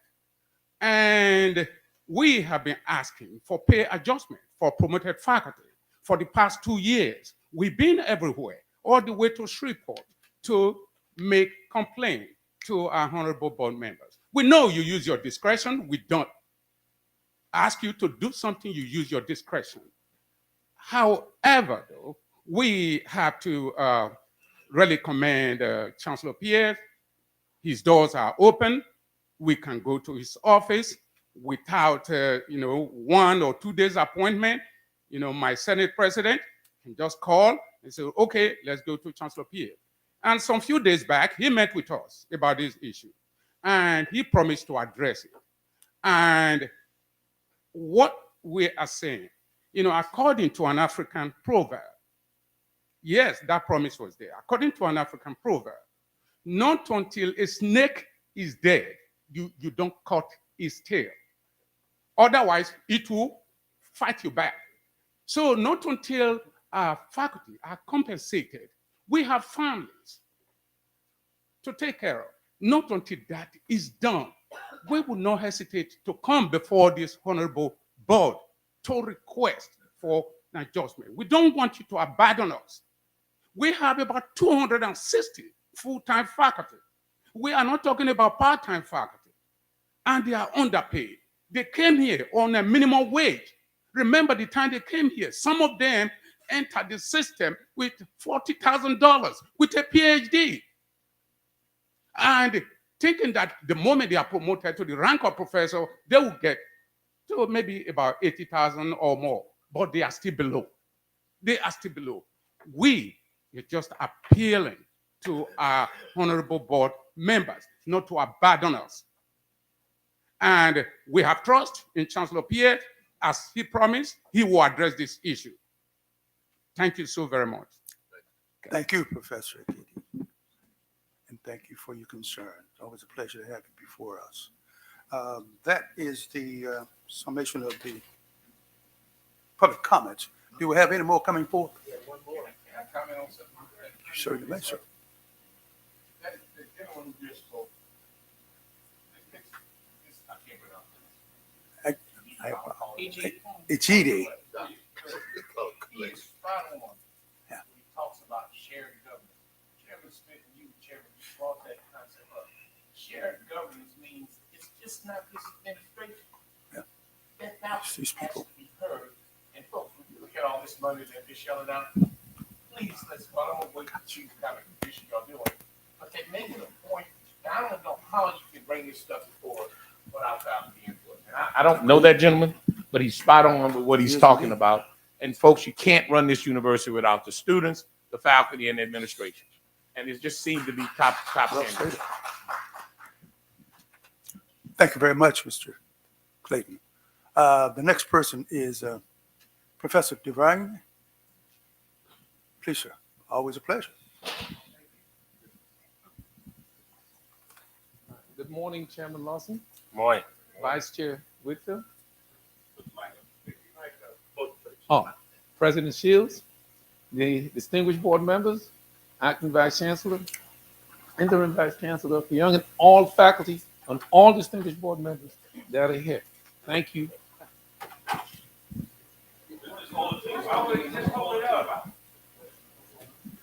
It's on. So, thank you for giving me this opportunity to address you today. We, the faculty, we're not opposed to administrators making big salaries. We've been before this board time and time again, months and months in, months out, and we see the big salaries administrators are making. And the faculty are not being compensated adequately. Let me tell you a couple of cases in point. One of the main cases, we had 8 faculty members that were promoted to full faculty and associate professors about a year and a half ago. We've met with President Shields several occasions, and he has yet to rule in our favor. Not only did he not rule in our favor, he sent us down to Dr. Sahu and Dr. Sahu abandoned us. We now have faculties in the same area at the same rank making $15,000 less than the counterparts in the same area. Yet we come here before you time and time again. We see these exorbitant salaries administrators are making. It's not fair to the faculty. We met last week, well, in the last month or so, we met with Chancellor Pierre and Dr. Young, and they have listened to us, and they've promised to do something about this inequity for our faculty. We're going to hold them accountable for what they've said. And they said they're going to bring us to parity by December. Is that right, Chancellor Pierre? Right. That's right. So hopefully we get some action. But the previous administration under President Shields has not acted. First of all, he doesn't believe in shared governance. So every decision that was made without faculty input on this campus. And once again, Tony Clayton, we welcome you to the board. You've always been a fervent supporter of this campus, the faculty and staff. But one thing I want you to remember, the staff are very important. We see the custodians making $8 an hour. That's not fair. $9 an hour. That's not fair. So when we give faculty raises, also include the staff too. Let me tell you what I did last year. We had monies for just faculty, but yet in the biology department and chemistry department, we had lab technicians. I met with my dean and I said, look, let's give the lab technicians a raise because they are underpaid. Some of them are making $35,000 a year. So we took some of our monies and gave it to them. And this administration is not helping us, nor the staff. But we see administrators, their salaries are going up and up and up and up, this big exorbitant salary. So thank you again, and Tony, welcome to the board, and we look forward to working with you like we worked with the previous board members. Thank you. Thank you, Professor Duran. And as has been stated, you're right on spot. We hear you. And indeed, I know this board is making every effort that it possibly can to raise all of our instructional staff and other support people up to the SREP averages. And we're close on some campuses, but not on We others. probably need to go ahead and get out of the public session, if that's okay, and get into, Before we we're get still in into the the public session. Okay. Out of public comments. If you don't mind, okay? Yeah. Would that be all right, Mr. Matthew? I'll come back to you. No, absolutely. Okay. As we move on, I have a request of a point of personal privilege from Mr. Jaron Young. And if it's a pleasure of this board, if you this committee, if you would allow Mr. Young to have a point of personal privilege at this point. Mr. Young, it's yours. Good morning, Chairman, Good morning, President sir. Shields, honorable members of the board. Thank you for your attention and for providing me with this opportunity to address the board. It is with utmost respect and concern that I bring forth an important matter regarding the recent selection process for the Vice Chancellor of Student Affairs position at Southern University of Shreveport.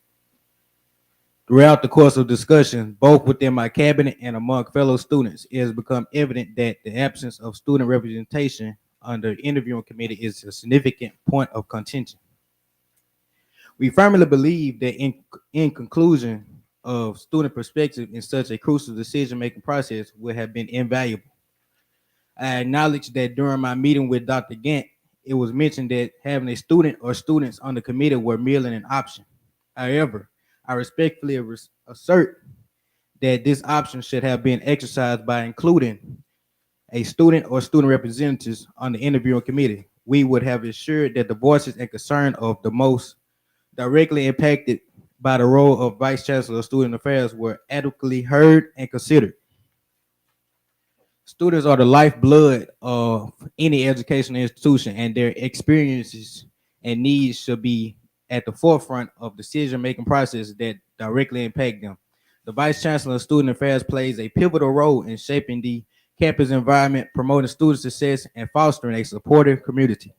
By neglecting to involve students in the interviewing committee, we risk overlooking valuable insights and perspective that could have contributed to a more well-rounded decision. Therefore, I humbly request that the board start the process over and revamp the search committee for the selection process for the Vice Chancellor of Student Affairs position. I urge you to consider the importance of student representation and inclusion and to rectify any shortcomings in the process. By doing so, we can reaffirm our commitment to fostering an environment that values student voices and actively involves them in decision-making process that shape their collegiate experience. Thank you for your attention, and I trust that you will give due consideration to this matter of utmost importance to the students of Southern University at Shreveport. Thank you very much, Mr. Young, for your insight. Indeed, as a former and still student advocate, we very much appreciate, of course, the perspective of our students. And I think we've been fortunate and blessed, as you can see. We have a student who has quite an insightful mind to this. And we're pleased, I'm pleased too, I think former Chairman Shorty, that we allowed that position of student membership here to rotate among these campuses. Mr. Young, you represent us well, and we appreciate your input. Are there any other comments at this time from Mr. Clayton? He just asked us to revisit it. He made a good point. How do we do that? I don't know how, but he said let's wait. We've tabled it. We tabled it. We have tabled it. And then I want to join in with my colleague Young down there. Yes. The administration is going to bring the children in, allow them to have access to these interviews. That is definitely going to be a discussion. I better defer to the chair. I guess I'm at a loss. I thought that students were afforded an opportunity to have an audience with this candidate. The student did get an opportunity to have an audience with the candidate.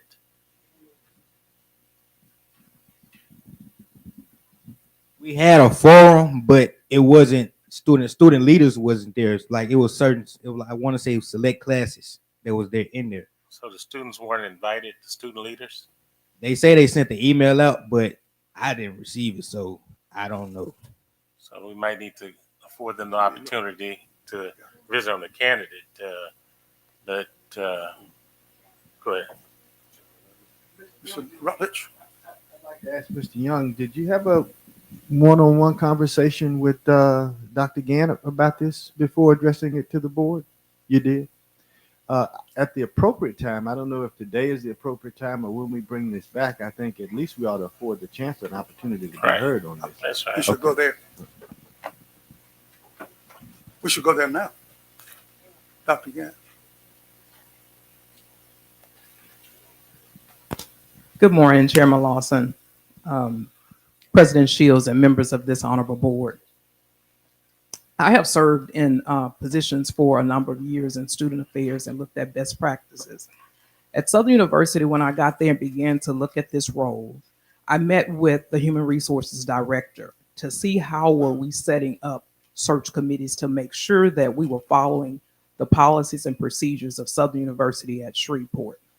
When I reviewed the policy or the practices, because it's not a policy, it's a practice, the practice that they've been using for the last 10 years shows that it's an option for a student to serve on a search committee.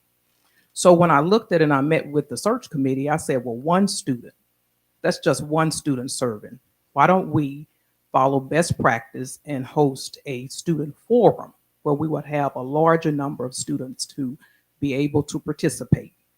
And we did just that. We allowed students. We also asked faculty members to bring classes, so there'll be a larger number of students. It's my understanding that they had over 45 to 50 students participating in each session. We also gave students a QR code to be able to evaluate each candidate.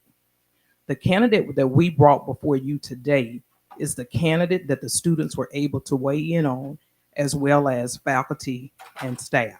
So we use a student forum versus using one student on a search committee, and the search committee was the committee who agreed to that.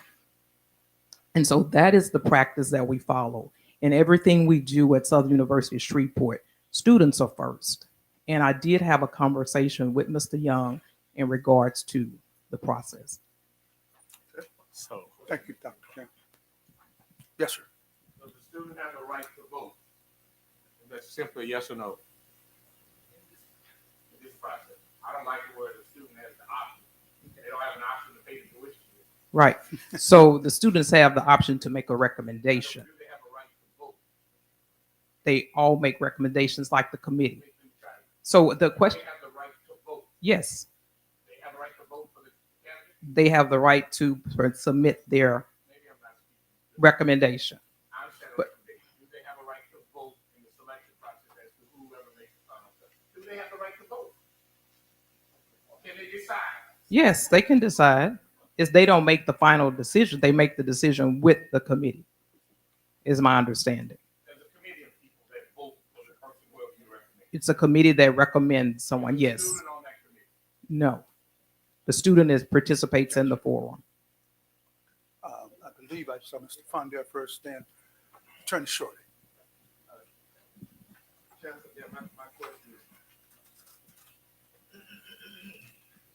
Chancellor Gant, my question is to you, based on the information that we have been presented with by our student representative, would you consider revamping it and including maybe our representative here on the board to be a part of that process moving forward? If this board decides that they want to take another look at this, would that be something you would be open at doing?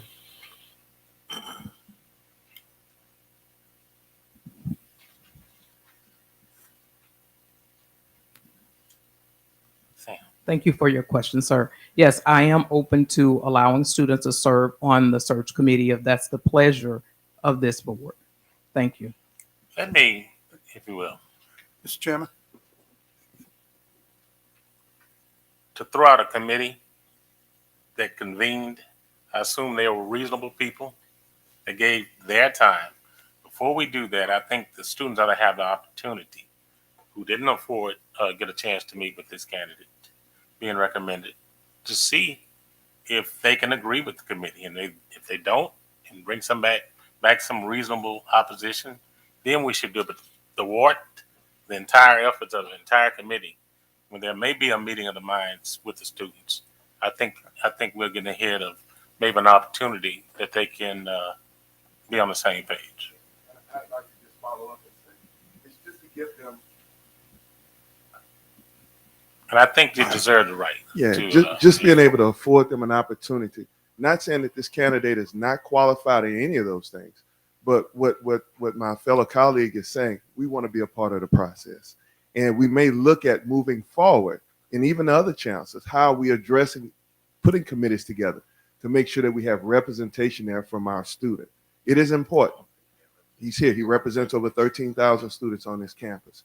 He'd like to have a place there. And it may not change what we already have, but at least we are hearing him and addressing it in a way to where we can work through this challenge. Ms. Fondell, I think it speaks to what we just heard from the faculty, and that is an approach to always have shared governance all the way around, faculty, staff, students, the whole piece. And that's what we're all about. I think that's what I'm hearing Mr. Young say, indeed. Yeah. Mr. Dudley, I believe, who was next? I'm sorry, Ms. Shorty. Attorney Shorty, you were next. I can project. I don't likely take Mr. Young's comments. I think they're well founded. Obviously, he represents the student body very well. But I think what I heard the chancellor say was she looked at a process that student involvement on the committee was optional, and it was only relative to one student being on the committee. And she thought it more important to bring that candidate to the entire student body. And it sounds like she did everything reasonable to bring the candidate to the student body and involve the student body in the search.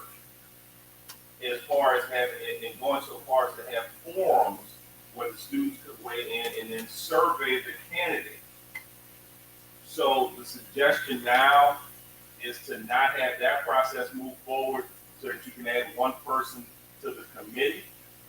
I don't necessarily know if that gets you any more student involvement than you already have. It sounds like you had a lot of student involvement. It sounds to me like the chancellor went above and beyond to get this particular person. And the other thing I fear is you've got somebody in a holding pattern for a job. How long do they stay in the holding pattern for the job waiting on you to do another search? And they say, you know what, I'm gonna go get another job since you didn't like the first search. Now you end up starting all over. I don't know how long somebody puts their life on hold, waiting on us to say, all right, we're going to do another search and see what derives from that particular search. That said, I respect what Mr. Young said. I appreciate those comments, and the students should be involved. I just think that we may be discounting the chance to get to make sure that students were involved in the process. And I don't think we're inferring a new process, or new search, I should say. I don't think we're inferring that. I think what Mr. Young is inferring, and I'm certainly not going to put words in his mouth, that he wants a more focused look at the process that was used. Now, whether that had merit or dismerit, I'm not taking a position on that. But as an old student advocate, I'm from the old Yates school, hear a voice, they're where we come from. Ms. Dudley, and then I believe I saw Ms. Dudley. Okay, my comment was just going to be focused on actually the process. And I agree that, it's not to say throw it out or discount the committee that was already before us. But when we look at the functional title of what that job is, I think it's just practical sense to include students in it. Not saying you didn't, but so I applaud first Mr. Young for taking the lead to make sure that students were integrated into the process. That's what we want to see these people do around this horseshoe. He did that. He reached out to Dr. Gant. Dr. Gant, I want to thank you for listening to him, giving the consideration, and you moved forward in what you thought. You did your due diligence. You met with HR. You looked at best practice. You made a decision to move forward. If I'm recanting what has transpired, what this exposes is where things may be optional. In my mind, for a vice chancellor of student affairs, it's optional, but going forward, we can make sure that a student, and back to Mr. Clayton's question, does the student have a vote? And sounds like the answer is no, because the only people that issue a vote are those that are on the committee. And if I'm incorrect on that, then I'd like to be somebody correct that. The students had a voice, yes, but they didn't have a vote. So I think it's important for us to look at processes as we move forward. So I just wanted to make that point of clarity. And if I'm off, I'd like to be corrected. You speak better than me. You can speak for me. That's exactly what I'm trying to say. I think we're on the same page, but I think this is significant enough where the board should probably even drive a policy, if not the president, to include a voting member. Seems like the process is nebulous. And Brother Jerron Young, Mr. President, has done what he should have done, adequately represent his constituency. And I encourage him to continue to do so. But just sort of quick question to the other chancellors. The committees that you've appointed for student affairs, do they involve students with a vote? Okay. Yes, all the other chancellors. Yeah, so every committee at SUNO, including my cabinet, has a student member voting. On the selection committee of the chancellor, vice chancellor. Yes, Okay, so when you appoint a committee of students on that committee they're on every committee. and vote, well, chancellors wouldn't have that, but what we need to do is maybe look at what he's doing and drive it down so we don't have folk that have options like that as a new chancellor, that we can encourage what the best practices is. And it's a simple solution. I think the first one, Mr. Chair, again, is to give President Jerron, board member Jerron Young, the opportunity to convene his cabinet to have a meeting with the candidate. Okay. Mr. Trutledge. Because I agree with Board Member Shorty that in the interim, we got somebody out here in limbo. Their name is public. What's the goal of the postponement? What are we doing? Are we giving the student member and his cabinet an opportunity to meet with the candidate? Are they going to come back and report to us publicly that they don't like the person, that they like the person? I don't know that I think that's a good idea. No. Are they going to give the benefit of their thinking to the chance? What's the goal? What are we going to do between now and the next meeting? I'm what's the end thinking, game? Mr. Rutledge, the idea is the idea of going back to the theme of shared governance. I would think that I hear him saying, and I think I hear my chancellor saying she's open to that. It's just to take the next period of time to listen to what they have to say. I know her well. She's a protege of mine. That may be the problem there. That may be it. Okay? I'm teasing. All I'm saying is she would want to go back maybe and have some dialogue, because he makes a very good point. You know, we're all about students. That's right. And they're the lifeblood of what we do. And I have to say, you know, if he were, you know, if his statement was out there kind of lemming in half, that's another thing. But I think he was quite insightful in his observation. You don't have to agree or disagree with it, but at least you give credence to his concerns, because he does represent. You said 1,300. No, he represents 1,000. Okay, he represents the whole system, and he gives that voice to them, and quite adequately too, I must say. Okay.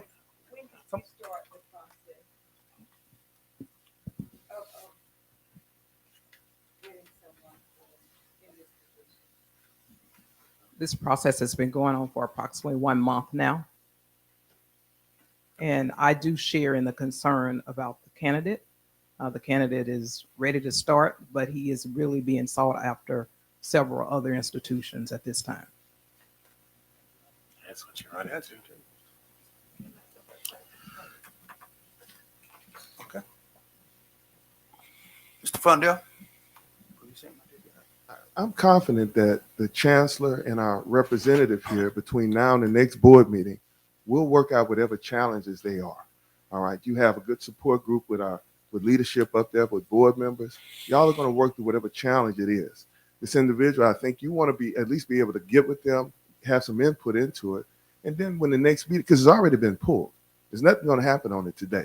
So we're going to work through whatever it is. And at the next meeting, we look to be in a position to be able to move forward with your approval, you know, your cabinet's approval, to get through this challenge. We're going to get through it. Okay. Yeah. Someone else. Not necessarily input. Now, the operative word, I think, is participation in the process. Okay. My suggestion was not, Mr. Shorty, to delay or postpone. I think we probably have to accept what the chancellor put forward. She used the word option, student to serve as a voting That's member. not. I think the board at its next meeting should put forth some language, just as Dr. Ammon and the rest of them. It's mandatory that student affairs person, a student has every right to vote. Just as I said, he doesn't have an option to pay his tuition up here. He has to pay it. And I like to see us address and just put a big blanket over it and make pass a motion, Mr. Chair, that it's mandatory that y'all have students a right to vote. But I don't question what the chancellor may have put forth in this person. I'm probably vote for it, but I'm also going to vote for a motion to make sure it's mandatory that Mr. Young and his likes are heard. Sure. Voting right. So, Mr. President wants to weigh in? Mrs.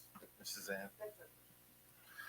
So I had two things real quickly. In defense of Chancellor Gant, she tried to follow the local practice, being new to it, and I know that feeling. Number two, what I want to say clearly is my view is in most of the positions that are campus-wide, I can't imagine one that's not campus-wide. When you put together search committees and you talk about you want the governance groups to have input on this, that means one of the governance groups is students.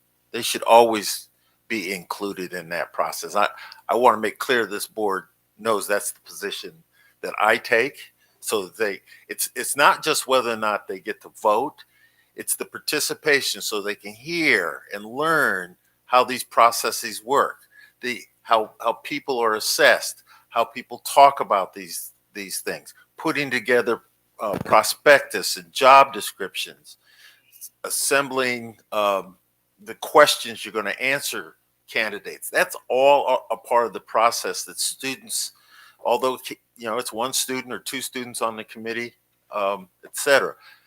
I would suggest to you, as we move forward with the chancellor search for this campus, we're not only going to have the student governance, the governance group, a student, but also another student, a part of that search committee. So I just want to be clear, that's the way I think about this and want to approach doing it. Thank you, Mr. President, and thank all who have weighed in. And I think the idea again is that we appreciate the approach indeed that you've taken, Chancellor. And I hope and I know for sure that you have been mindful and cognizant of the input from the students and from those who have spoken otherwise. I don't think that particular issue in terms of determining on policy is appropriate at this time, but we have to do it, I think, Mr. Chairman, going forward. Yeah, we'll have it ready next month. Okay, with that stated then, let's Chair move on. We'll move on to action item 5. We have action item 5A, B, C, D, must be an E, and F. And what is your pleasure, committee?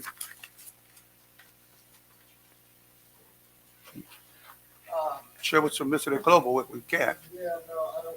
You don't? You gonna pull something out? Technically not on the committee, but I would like to offer this with regard to item F,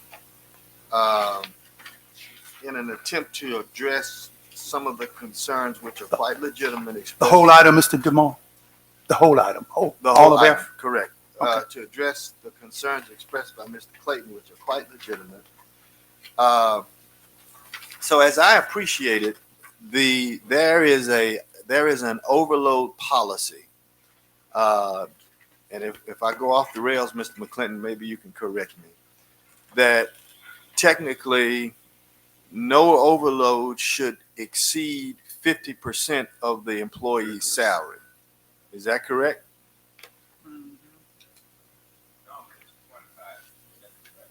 25%? Okay, all right, good. Thank you for the correction. So it's my understanding, based on the report, the overload report that I saw, that a number of these items in item F exceed that rule that we've sort of abided by. Is that correct, Chancellor Pierre? General rule, but there are exceptions, and I've been talking to the council. I understand. And I understand. okay, Trying to help you, so I understand. Okay. You're winning, so be quiet. All right? Like the judge told me one time, be quiet, you're winning. So I'm trying to help you. And so what I would like to suggest is, and maybe this might allow us to meet in the middle, is to go back and adjust these such that none of these numbers exceed that rule. Bring it back to the Bayou Classic meeting, all right, and let us see what that report is, Mr. Chairman, what that overload report is and where we are, what those percentages look like. However, that when we approve it at the Bayou Classic meeting, it will be effective as if we approved it at this meeting, such that these persons aren't further penalized. That would be, I can't make the motion, but if you would say so move, Tony, because I think that meets your, or somebody that's on the committee, then I think that would kind of meet us in the middle there.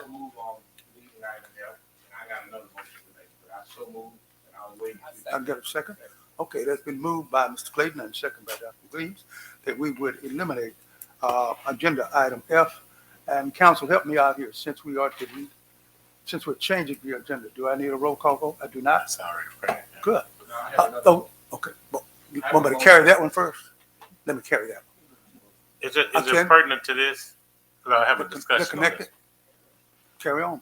Next motion is delay all of items 5A, to delay it to the Bayou Classic meeting after we had some input from the faculty. Because I do believe what Mr. Rutledge said, the 25%, we just got this the other day. I want to sit with my calculator and see whether or not any of the other folks are in violation of that norm that we have. And two, I want to hear from the faculty and the students that they went over this, that they got some alternatives. Because I could see some of these folks, I don't know why those faculty members who have PhDs, who are probably smarter than some of these other folks, that, and I'm not knocking them, but they ought to be able to have some type of avenue to get some of this money. And so I'll ask that we delay it to the Bayou Classic, and that's not to kill it, but then I want to hear from the faculty that we sat down with the administration, we went over it, and we gave the best possible, this is the best thing that Southern can offer, and it helps with the budget. So I'll make that motion. I'm not killing it, but let's delay it a couple of weeks, 3 or 4 weeks, whenever the Body Classic is, and then we can hear from the faculty and even young students like Mr. Young, whether or not they had some input in this. I have a question. Just a point of clarification. He could just combine all of his motion into one because we're delaying the other one, F, as well. So if he's saying just to delay. Yes, I'll combine that motion all into one, and we can, same language Mr. Rutledge used, that it's the ratification at the board. It'll go back. That way it won't hurt the administration if they got to meet a certain deadline. But I want to hear from students in the faculty that they had some input in there. And I suggest to the faculty, comb through it. I guarantee you can probably come up with some better ideas on how we can do with these monies. Clarification, because as I'm understanding, you're saying we would defer everything, 5A through F. A through F, yes. Okay. With the same language Rutledge used, that it's ratified. Mr. Chairman is right. Second. Okay, I'm second. I'm not opposed to that at all. The only thing I'm concerned about, and I don't see anything in here, is there anything that needs to be addressed with a sense of urgency? Go ahead. Chancellor. In the board packet, on the board agenda, there are 2 contracts with DCFS and Louisiana Workforce Commission that require board approval that could be detrimentally affected, and we could lose the funding for those contracts and which is why I worked very diligently, and I thank you, Mr. Rutledge, for your assistance. But I worked very diligently with General Counsel and Mr. DeQueer, and maybe I'd like for them to at least opine as to some of the issues and the consequences that we talked about, and then I'm at peace. Whatever the outcomes are, I'm at peace. Mr. Chancellor, I should ask, what would be, you'll have to reference for me specifically, what would be the specific PAFs that would be critical to what we're talking about? Well, we don't want to miss any deadlines or any. All of them are critical because they're embedded into the contracts, and that's a very critical point. In other words, these are negotiated contracts where all of these items were approved in the contract by the agency, and we've gone back to one of the agencies at least twice. We've gone back to another time. We've amended it. Actually, what they did was they added more money to the contract and extended the contract, which makes this a little bit more difficult to unravel. So none of these are state-funded positions? All of these are grant? These are all state contracts. So if I may. Please. None of this comes out of the general fund. These are state contracts. I have taken the position over a number of years to enhance the resources at Southern University Law Center by using what I would call diversified revenue sources. We have to be very careful not to stymie our ability to create and generate diversified revenue sources. If I may comment further, that is a strategy that, to my understanding, affects the Baton Rouge campus. And there are other things that require a lot of deep discussion, not necessarily here, but a lot of deep discussion. And I will gladly have those deep discussions. But I just would say to the board, we need to understand how these things work. And if our goal is to become a Research One institution, if that's the goal, we have to look at a number of these policies and how these things are impacted. And I'm learning things with respect to the Baton Rouge campus that, again, are very, very important. And we've tried to avoid those problems and those issues. And other than that, I will abide with whatever the board, because I believe the board is a wise board. I've always said that, and I've always appreciated the board giving us the authority to do what we've done. And the board gave us the authority to create this Office of Strategic Initiatives, and it has generated lots of money for the Law Center that I think are beneficial, not only to the Law Center, but to the land mass. Dr. Williams. Because I know the LWC money doesn't expire till December 31st. That's true. So here's the deal. We tried to say, can we get it extended beyond the end of the year? And we could not get that assurance. And to DCFS, we got it extended to June 30th. But they added more money. Now, what's happening, I don't know, except that I think that these agencies are trying to make sure they disperse, and these are administrative dollars that they have. These are not federal flow-through dollars that they have. They're trying to disperse this money to get what I would call more bang for the buck. And of course, Dr. Williams, well, you know, we've done projects with your institution, which I believe were very positive. And so in order for us to keep turning that wheel, we got to keep doing it. With the LWC, this is the fourth contract that they've given us, which exceeds about $1 million in collaboration with other resources, with community colleges that we partner with, Delgado, Baton Rouge Community College. And I just would like for there to be less of a focus on the compensation versus the overall benefit. That's all I ask. What are the extra duties? But because you have to manage those, you gotta do weekend and evening. You got to do weekend and evening expungement events. You got to take in applications. It's not just we just show up. There are a lot of intricacies involved in that. So it takes a lot to manage those contracts and to do the work. And we involve students. We provide stipends to students to help out. It's a very involved process.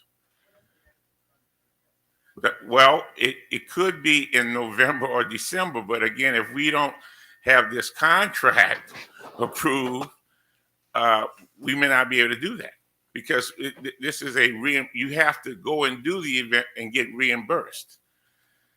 And there are costs associated with doing the events. I have a question, Mr. Chairman. Mr. Chairman, who's in charge of this? You still Dr. Charles? Okay, let me I think I have Dr. comments. Williams is always in charge. Let's just Get that clear. let's get that clear, right? But this is the personnel committee still, isn't it? Yes. Okay, Mr. Chairman, may I weigh in on this? By all means, we need all the clarification we can get, Mr. Doctor.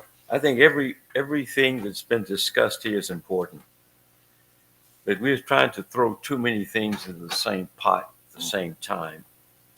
And I think we need to take our time and separate out these issues, because one issue at the law school is not the same issue at Swarig or the Baton Rouge campus, etc.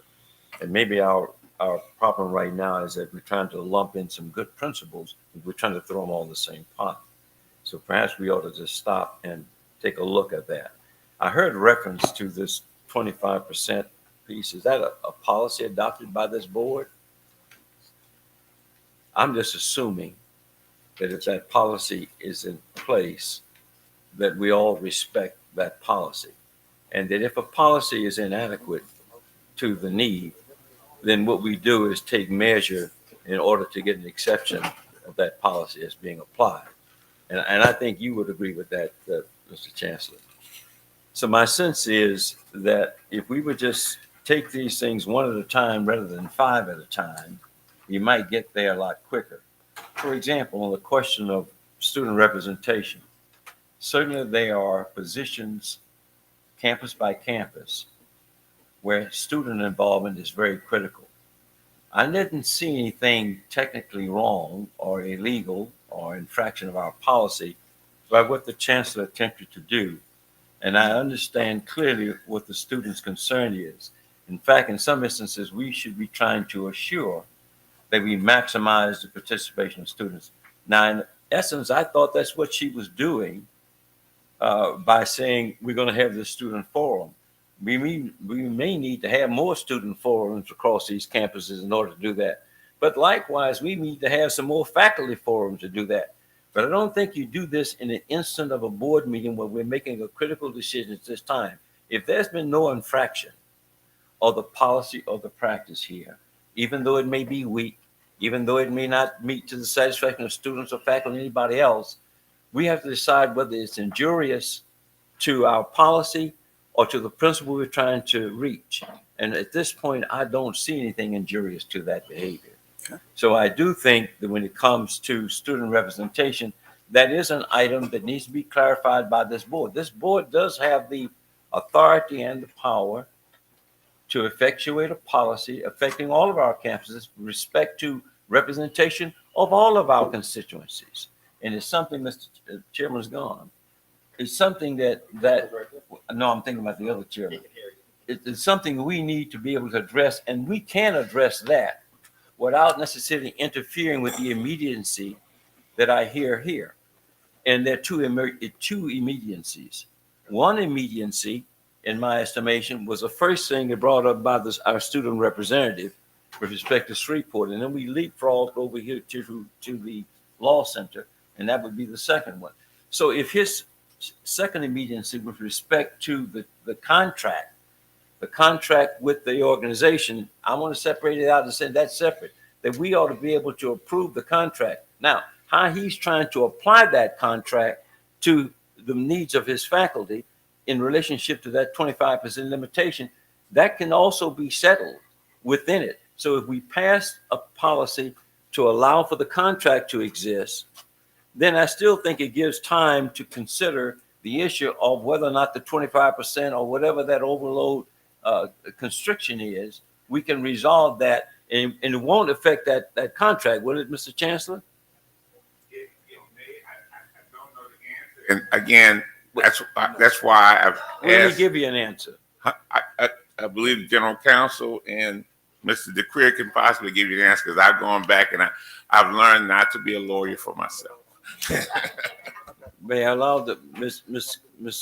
Blosh to address this issue, Mr. Chairman? I'm trying to get clarification. Ms. Blosh? So if the question is, can we approve the contract? The contract has the specific amounts in it. But approving the contract could allow us to get the funds and to do the work. And if it's the board's pleasure, and then maybe the compensation amount can be renegotiated. But the contract itself, without that getting approved, the work, will not be done, and the school will lose out on that. So the answer is, we can approve the contract, and we can also stipulate in that same motion that the salary increases for all of the affected employees is consistent with the board policy. But may I please? I'm trying to clarify this now. So the policy does allow for an exception for exceptional circumstances. So it's within the board's discretion if it chooses to allow for over 25% compensation. But one of the board members argued about whether or not it was going to be uniform. So in other words, we got some people at 25%, some people at 35%, some at 50%. And there's been no justification offered for each of those on an individual basis. But in other words, I'm saying if we adopt the policy, and we enforce our policy and adopt the contracts, and we put the stipulation on here so that the chancellor can come back and offer justification for each one of those in our board meeting in November. And you make it retroactive back to this point in time, that we've done no violence here. So the only issue that I would suggest that there could be is the fact that there is a contract between DCFS and the school, and then LDH and the school, and the board cannot mandate that DCFS or LDH change the contract once it's been approved. No, but I'm talking about inserting an amendment to the contract that simply allows for the flexibility to adapt within that budget the compensations you want to give different people for different things, because all their responsibilities vary differently. He may very well be able to come and give us that justification. If you will. wisdom tells me we need to take these individually Yeah. and let's move on them individually and go from there. Because I think we're lumping everything together, which is kind of making a little. Then I'd have to have opaque. Mr. Clayton too. And that was my. If you would motion. consider removing your motion, The motion, Mr. Clayton. And we'll let's address do it each one individually. individually. I'll withdraw my motion. Okay, sir. Reserve my right to vote, however y'all go through it. Fantastic. Okay, let's start at the top. But your point is what? And we will start with action item 5A. This deals with the Suno campus. Let's see. Request a roll call vote on the action item A, whatever you're gonna do with it, but I just request that we vote roll call. Those in favor, please, Madam, who's going to call the vote? President?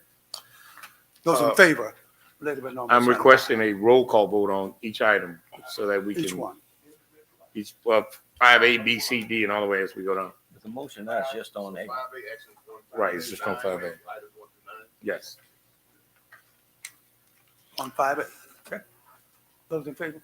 So you want me to do the roll call? Yes. Okay. Mr. Sam Gilliam, Yes. Mrs. Christy Reeves, Attorney Tony Clayton, No. Mrs. Izell Dudley, Dr. Leon Tarver II, Yes. Dr. Orlando Williams, Mr. Myron K. Lawson. Yes. Motion carries. Motion carries, okay. Then we go to action, item B, B1, 2, and 3. Excuse me, you didn't carry the motion on that, did you? Oh, I'm sorry. It passed. It passed. Okay, I didn't hear the announcement. All right. We ask for a roll call vote on agenda item B, 1, 2, and 3. No. Mr. Chairman, before the roll call vote, are we all clear on what we're doing with B4? It was tabled in the agenda when we But adopted. it's it. carried over. Let me make a motion to revisit. That's the one with the Chancellor Gant who's recommending.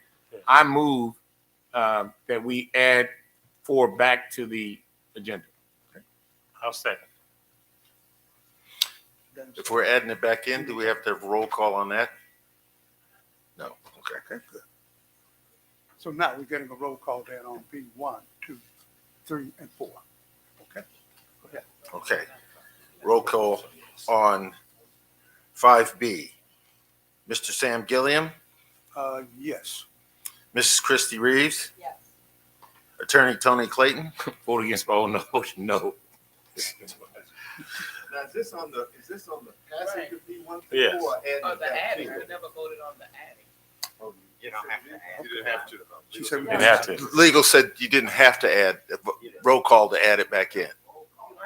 Back in. You do have But you to. have to add it back on. You Okay. gotta vote it back on. We do have to do a roll call to add it back on. No roll call, but you have to vote to add it Vote. back on. Oh, okay. Okay, you don't have to do a roll call. So- My motion now is just for adding item 4 back into item 5B. And a second. All in favor, please let it know, sign of aye. Aye. Opposed, nay. These items are thus added back in. Okay, now we ask for a roll call. Is that Yeah, correct? you are, You gotta make another motion, whoever wants to pass B. Okay. So we're looking at agenda item B, 1, 2, 3, and 4. So, and no, we didn't put 5 in. We didn't put 5 in. No, 5 is out. And those in favor, please let me know on the side. We're gonna roll call. okay. Yeah.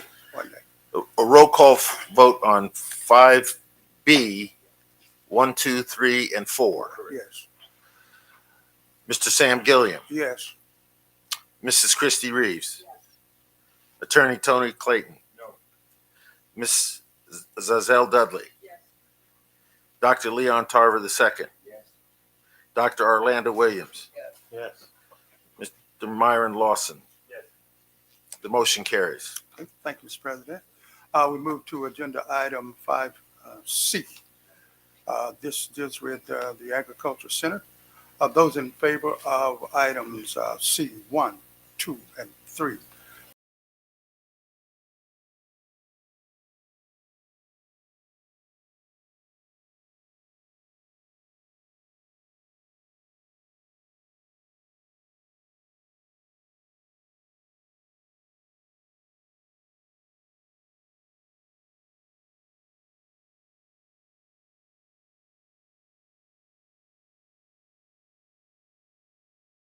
Mr. Myron K. Lawson. Yes. The motion carries. Okay, thank you very much, Mr. President. Then we move to item D. This is D, 2, 3, 4, 5, 0, 4 in there? Yes, 1, 2, 3, 4, 5, 6, and 7. The one was Taken out. taken out. Okay. So we're doing 2 through 7. Right. Okay. One was taken out of the 1. One was taken out. Those in favor, please let it be known by a sign of A or yes. Roll call. Roll call. Okay. Mr. Sam Gilliam. Yes. Mrs. Christy Reeves. Attorney Tony Clayton. Ms. Azelle Dudley. Dr. Leon Tarver II. Dr. Orlando Williams. Mr. Myron Lawson. Yes. Motion carries. Thank you, Mr. President. We move to action item 5E, 1 and 2. Those in favor, again, please let it be known by yes. Roll call or no? Mr. Sam Gilliam. Yes. Mrs. Christy Reeves. Attorney Tony Clayton. Ms. Azelle Dudley. Dr. Leon Tarver. Dr. Orlando Williams. Mr. Myron Lawson. You all right? Mr. Myron Lawson. Mousetrap. Yes. Larson. Motion carries. Thank you, Mr. President. Roll call vote. Item 5F. Item 5F. And these are items 1 through 8, I believe. Those in favor, again, please let me know by the sign of yea or nay. Roll call, please, Mr. President.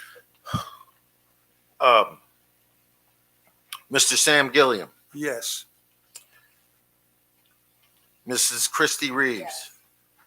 Attorney Tony Clayton. Mrs. Azelle Dudley.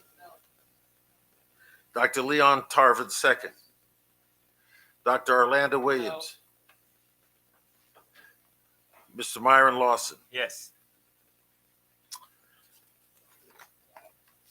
It's tied. Fail. Tie vote fails. It's 4 yes, I thought that. 4 yes. Well, you're ex officio. They have 7 people. I voted to fix it. You have 7 people on the committee that voted yes. 4 that voted yes. Mr. Gillum, Mr. Reeves, Dr. Tarver, and Mr. Lawson. You had 3 that voted no.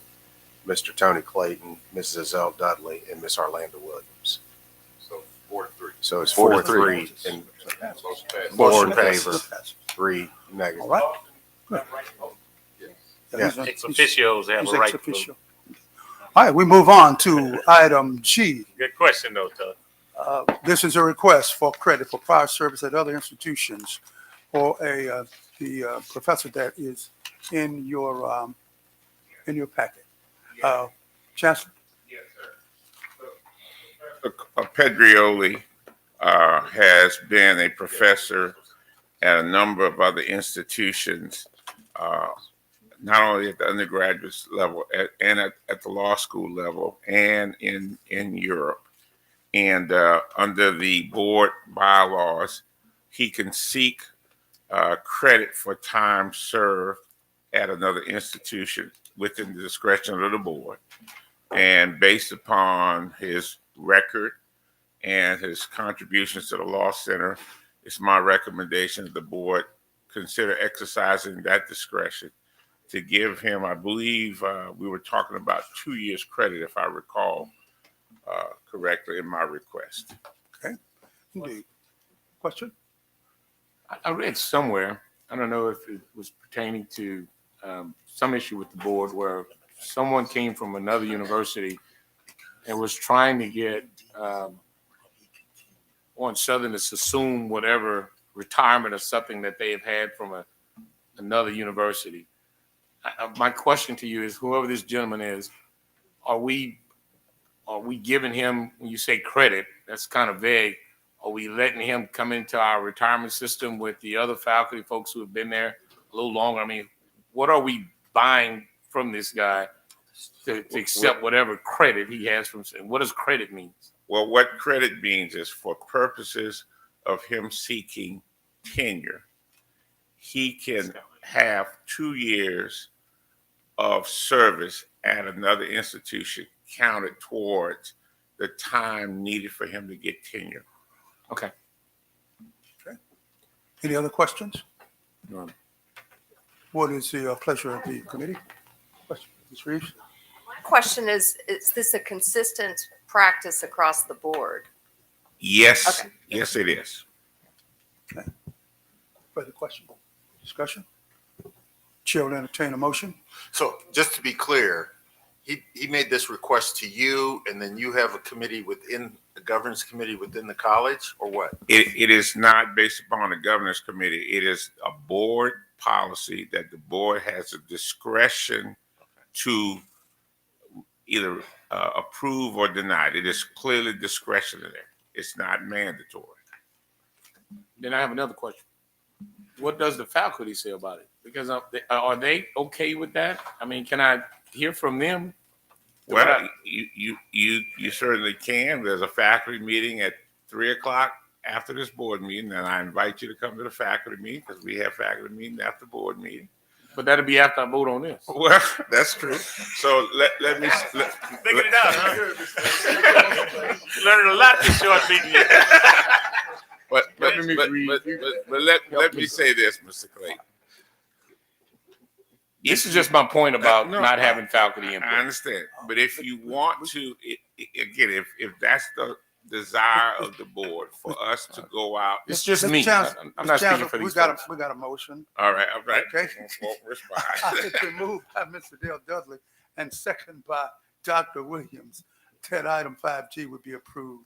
Those in favor, please vote but known by sign of aye. Opposers, nay. Abstain. Okay, let the record please note one abstention from Attorney Clayton. This item is thus approved. 5H, request approval of sabbatical leave. Again, this comes from the Baton Rouge campus. Yes, this is for Dr. Carrier, who has served as the dean of the College of Science and Engineering, and in the process of the search for the new dean of College of Science and Engineering, he actually had been approved by the board to have a sabbatical beginning in the fall, but that process took longer. So he's continued to serve in that position, and he's simply asking the board to reaffirm that so he could do it in the spring. Okay, been moved by Mr. Dudley and second by Dr. Williams that we would approve item 5H, request of the sabbatical leave. Agenda item 5I, request approval of faculty merit increases. I This so comes move. from- Okay, been moved by Mr. Clayton and second by, I heard a second, Mrs. Gaines, that this faculty merit increase would be approved. Those in favor, please let it be known by sign of aye. Aye. Hearing none, this item is thus approved. Next item of business is other business. There be any other business to be brought before the Personnel Affairs Committee?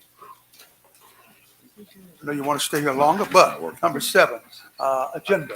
It's a pleasure. Then move again by Mr. Dudley, second by Ms. Reed, that we would consider ourselves adjourned. Thank you, ladies and gentlemen, for a lively discussion. We are thus adjourned, Mr. Chairman. All right, we'll bring the Southern University Board of Supervisors main meeting to order. Myron Lawson. Roll call, Mr. President. Mr. Myron K. Lawson. Present. Dr. Ronnie Whitfield. Present. Attorney Tony Clayton. Mrs. Azelle Dudley.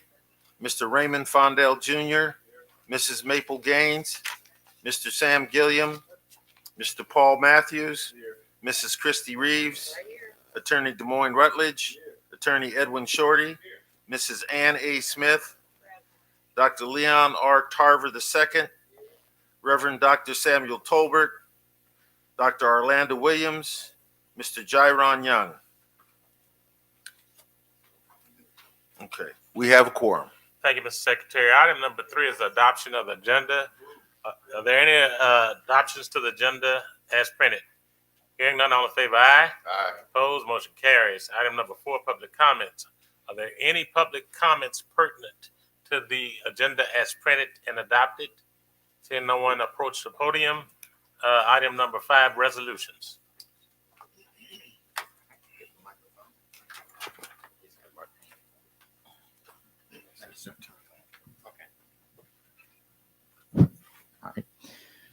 Good morning. We start with Louise Johnny Brown was a beloved wife of Franklin Brown, a cherished mother and an adored sister, a treasured grandmother, a dear aunt, and a loyal friend. Miss Brown's presence and warmth reached every corner of her family.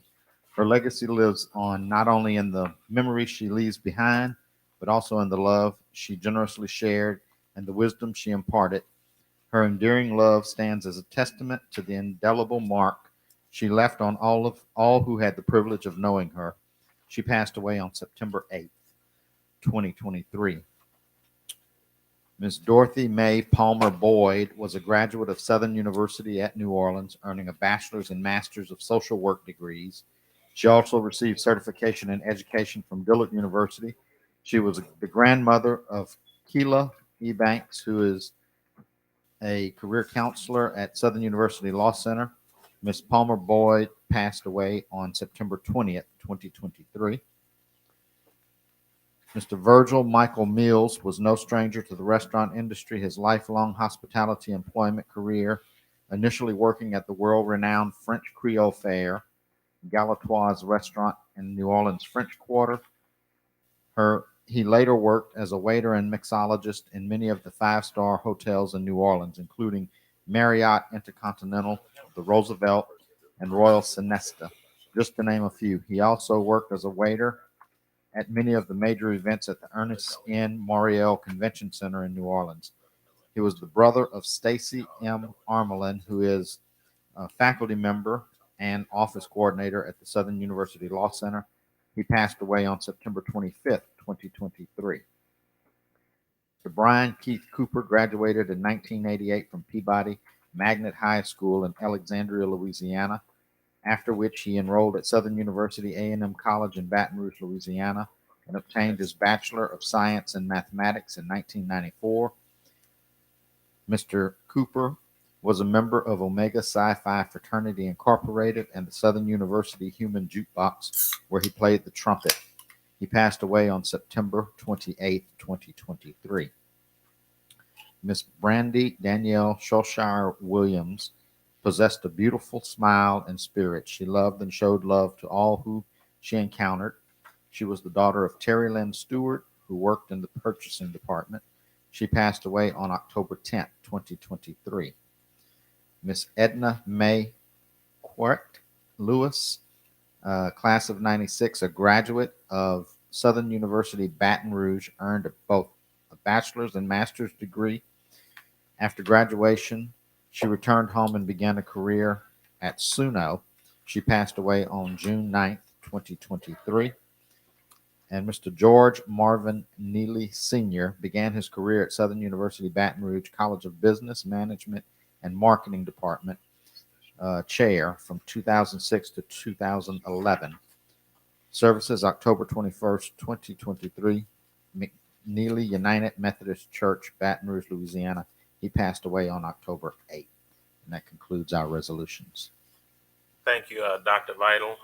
You've heard the resolutions. I have a motion by Board Member Clayton. It's not a death resolution, but it's a resolution respectfully asking my colleagues to join in with me to send prayers to our assistant football coach, Sean Wallace, and asking him to keep the fight up, and they were praying for him. If that's appropriate, Mr. President. Yeah, the Vice Chair was going to do it. So you made the motion, properly seconded by the Vice Chair. Discussion is very appropriate.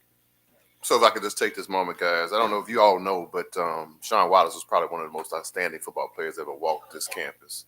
I just want to read a little brief something. I spoke to him last night, and you would not know that this young man had been diagnosed with stage 4 pancreatic cancer. Very positive spirits. Love you, brother. I'm hanging in there. What do you need? It's like, no, Sean, what do you need? It's like, I'm good. We're praying. We're good. But I just want to read you guys a little bit about this young man. A native of New Orleans, Louisiana, Wallace graduated from Old Perry Walker Senior High School and continued his education at Southern University. He went on to dominate both on and off the field. During the legendary Coach Pete Richardson's first season, Wallace led the Jaguars to the #1 defense in the country, on his way to both the 1993 SWAC Championship and the Black College National Championship. He spent a year in the NFL with the Arizona Cardinals. Wallace was highly decorated as a player, earning two-time All-SWAC Defensive Player of the Year, Bayou Classic MVP, two-time Sheridan Black College All-American, Walter Camp All-American, and Kodak All-American. In 2011, he was elected to the Southern University Football Hall of Fame. Wallace's journey through Southern was unique, having returned over 25 years later to finish his degree after his children all graduated college. While away, he served as youth minister and mentor as well as a successful businessman. His greatest accomplishments are off the field as a husband of 29 years, a proud father to 3, and a loving grandfather to 2. He aims to bring the fire that burned him as a player back to the field as a coach. And he also wanted me to personally thank Tony Clayton for one of the largest donations. No, Tony, he wanted you to hear that. And very, very heartfelt conversation with the young man. Please keep him in your prayers. Hoping for something very good. As a physician, I know the possibilities of stage 4 pancreatic cancer, but I also know somebody that's a lot more powerful than all of us, and he lives above. So we're going to be praying for Sean. Thank you for that time. Very good. Oh, we have a lot to be grateful for and a lot to pray for at the same time, don't we? Always be mindful of that. You've heard the motion and the second on the resolutions. Discussion, any other further discussions? Hearing none, all in favor, aye? Aye. Opposed, that motion carries. Item number 6, action items A, approval of the minutes from the September 15th. So move. Properly moved by Board Mr. Member. President, Global move, we move Global to, move. global move Discussion. from A, 6A through 6G. You have heard the recommendation, a motion made by Dr. Tarver, properly second by Board Member Clayton. Discussion, Board Member Shorty. I need to recuse myself off. For the F vote. Okay. All right. You've let the record reflect that Board Member Shorty is recusing himself off of the F vote. Okay, and that items that we're taking action on now are Board Member action items A through H. Am I correct? Okay. No, H through G. I'm sorry. I got G checked off. Okay. Questions? All in favor, aye? Opposed, motion carries. Item 6H, request approval to conduct a focus search on the SUBR Chancellor. Sorry. Rutledge. Is it working now? Okay. So there are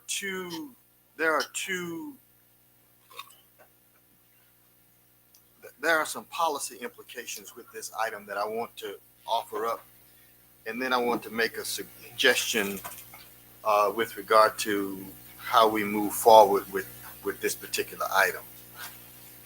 In our bylaws, specifically Article 7, Section 6, it says that there shall be a chancellor of each campus who shall be appointed by the board, taking into consideration the recommendation of the president of the system and the expression of opinion of the faculty concerned. There is also a specific policy on presidential and chancellor vacancy procedures. Section B of the policy with regard to the appointment of search committee says that upon receipt of notice, the chairman of the board of supervisors shall within 15 days appoint as members of the search committee for president or chancellor. Now it goes on to list members of the executive committee of the board and that kind of stuff. I'm not advocating that board members be on this search committee, but what I am advocating is that the board exert a little bit more leadership in the development of this committee and the management of this search. Now, while we ended up with a great chancellor in Shreveport, it's my understanding that the committee decided what the job description was going to be. The committee decided a lot of things that was done without leave of the board. And so I want to make certain that going forward that any charge that's given to the committee comes that it is board approved. Any job description with regard to the chancellor for the Baton Rouge campus, to the extent that there are going to be changes to it, is board approved. Moreover, the final makeup of the committee, I am willing to make a part of this motion that it is done with the approval of the chairman of the board in conformance with our stated policy. Now, typically, we have delegated this responsibility to the president. I'm not willing to do that in this instance. And so I would like to make a motion to approve a focus search, and there is a focus search policy as well. But I want to make certain that the final makeup of the committee is approved by the chairman of the board. And Mr. Chairman, I'd like to know who is going to supervise this search. And one, and two, whether or not any thought has been given to, because this is a very important position, to seeking the assistance of some external professionals to help us identify candidates. Has any consideration been given to that? I'd like to know who supervises the search and whether or not we're considering seeking some external assistance. As for his motion, I second. Okay. Okay, it's been moved by Can I have my question? board member. Oh, absolutely. It's been moved by board member Rutledge, probably second by board member Clayton. Discussion, and I'll answer your question to that. I have been in discussion regularly with the president, and we are managing the process, and I have been receiving input from the board. We'll receive more input from the board on the selection of the committee. There's not much daylight between what we decide should be the course, and I've been hearing not only through going back to this form of government governance, but also through people in the community as to what they'd like to see this person possess in the skill set that I think would be required. So, yes, I will be heavily involved, and the president, of course, rightfully so, will be heavily involved. And this board ultimately, without question, will make the decision as to who the next chancellor of this Baton Rouge campus will be. Thank you. One other before you go there. What Mr. Clay? This Pierre just kind of got on me about it. Folks are doing extra duty, they should be paid. We all agree with that. But I want to know folks whose duties are lessened, should they be subtracted? Well, if you want me to say what I mean, I'll say what I mean. I mean, we're paying the president $500,000 now. He's no longer going to be the chancellor. Do we still pay him that kind of money? I just think we need to talk about that. That's a lot of money, and he's given up a lot of his responsibilities. So he has a legal right to his contract, but if you're going to, what's good for the goose is good for the gander. If you could pay these other folks, then if folks not going to have the responsibility to run this campus, that's what y'all paid him for? I've been wise enough not to answer that question. The legal counsel in the room. It ain't a legal question. It's just a question of, you told me earlier that folks doing extra duties ought to be extra paid. Well, But if it you take becomes one, legal when he has a contract. That's why I say it's legal. okay. Well, I just think all that needs to be brought into discussion before we go and start spending more money on the chancellor and paying a lot of money there. It's part of the discussion. Okay. Okay, have to go. In terms of the contract that the current president chancellor has, it identifies him as both the president and the chancellor. If we were to separate those duties, then it will require a mutual agreement of both the president, chancellor, as well as the board in accepting that. Otherwise, if he is not willing to relinquish that, I don't think you have any capacity to appoint a chancellor because the position is currently full. And my rathers would be that we don't get in the middle of a colloquy right now about that. I think the sense of urgency to get a chancellor here has to take place, and I'd hate to bog it down at this point with that, but we will have a discussion. Mr. President Emeritus, Dr. Tarver. I think it's an interesting discussion. However, I'm mindful of the fact that we've had a lot of complaints over the years that the salaries that we set for president have been inadequate. And all you need to do is to look at the salaries of all of the competing institutions, among especially the HBCUs in this country. You'll find the Southern is woefully low. So when I first heard this consideration about going from $400,000 or $500,000 down to $400,000, I thought to myself, are we locking ourselves into a stage of mediocrity by being able to compete whenever a president leaves?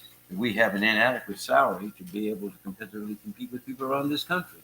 And I hardly think that 500,000 he's talking about is adequate enough for that purpose. So my notion was that the preservation of the salary was also as important as the attention to the lessons, duties, and responsibilities. Because if he was leaving tomorrow and we tried to replace him, it had cost us more money. Where do we start? With $400,000 and find ourselves trying to go up to $600,000 or $700,000? So my sense is that that should be a part of the consideration as we move forward about this on this question, not for this moment though. Thank you. Any other questions? Go ahead.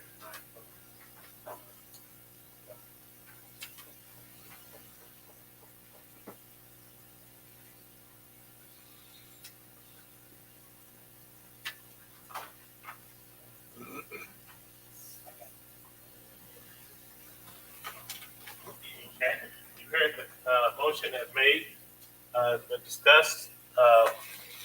All in favor, aye? Aye. Opposed? Motion carries.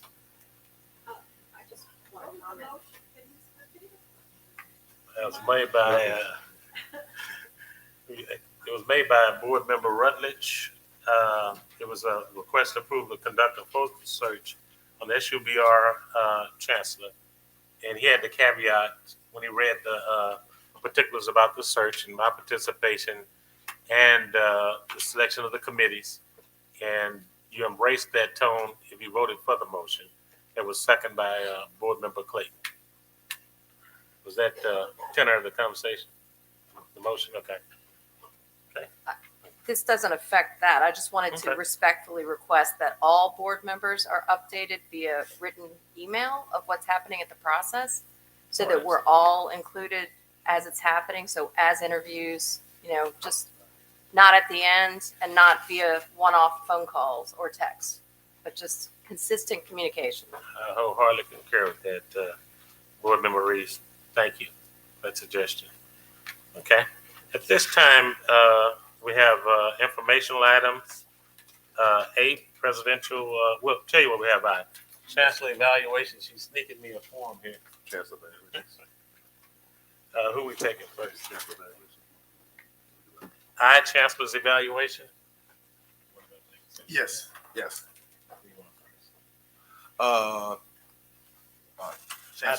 I'm trying to do this and approve to go in executive session on all of them by naming them individually, rather than reconvening in here, then going back and read the same language. There may be some question about that to understand, right?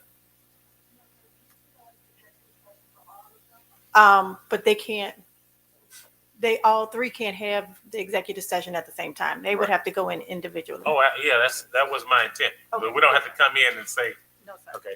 So here's what we're doing. The Board of Supervisors of Southern University and Agriculture and Mechanical College and its committees may meet in executive session to discuss personnel matters under the provision of Louisiana Revised Statute 4217, consideration of the performance evaluation of chancellors of such matters.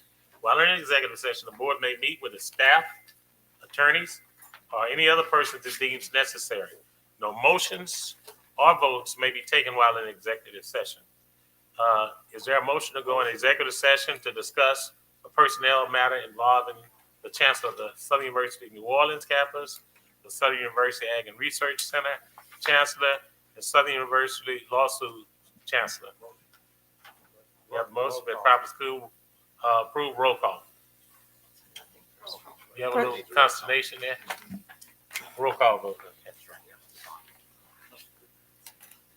Give me just a moment. Putting a lot of papers on it here. Okay. Mr. Myron K. Lawson. Yes. Dr. Ronnie Whitfield. Yes. Attorney Tony Clayton. Mrs. Azelle Dudley. Mr. Raymond Fondell Jr. Mrs. Maple Gaines. Mr. Sam Gilliam. Mr. Paul Matthews. Mrs. Christy Reeves. Yes. Attorney Des Moines Rutledge. Attorney Edwin Shorty. Mrs. Ann A. Smith. Yes. Dr. Leon R. Tarver II. Reverend Dr. Samuel Tolbert. Dr. Orlando Williams. Mr. Jiron Young. Excuse me. Okay. Okay. We have a quorum. Now, Dr. Gant, we don't want to leave you out if you want to come in here and be evaluated. You're welcome to it.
It's time to reconvene the Southern University Board of Supervisors meeting.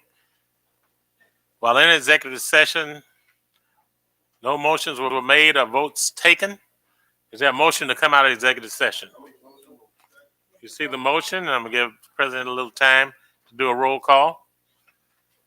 Mr. Myron K. Lawson, Yes. Dr. Ronnie Whitfield, Yes.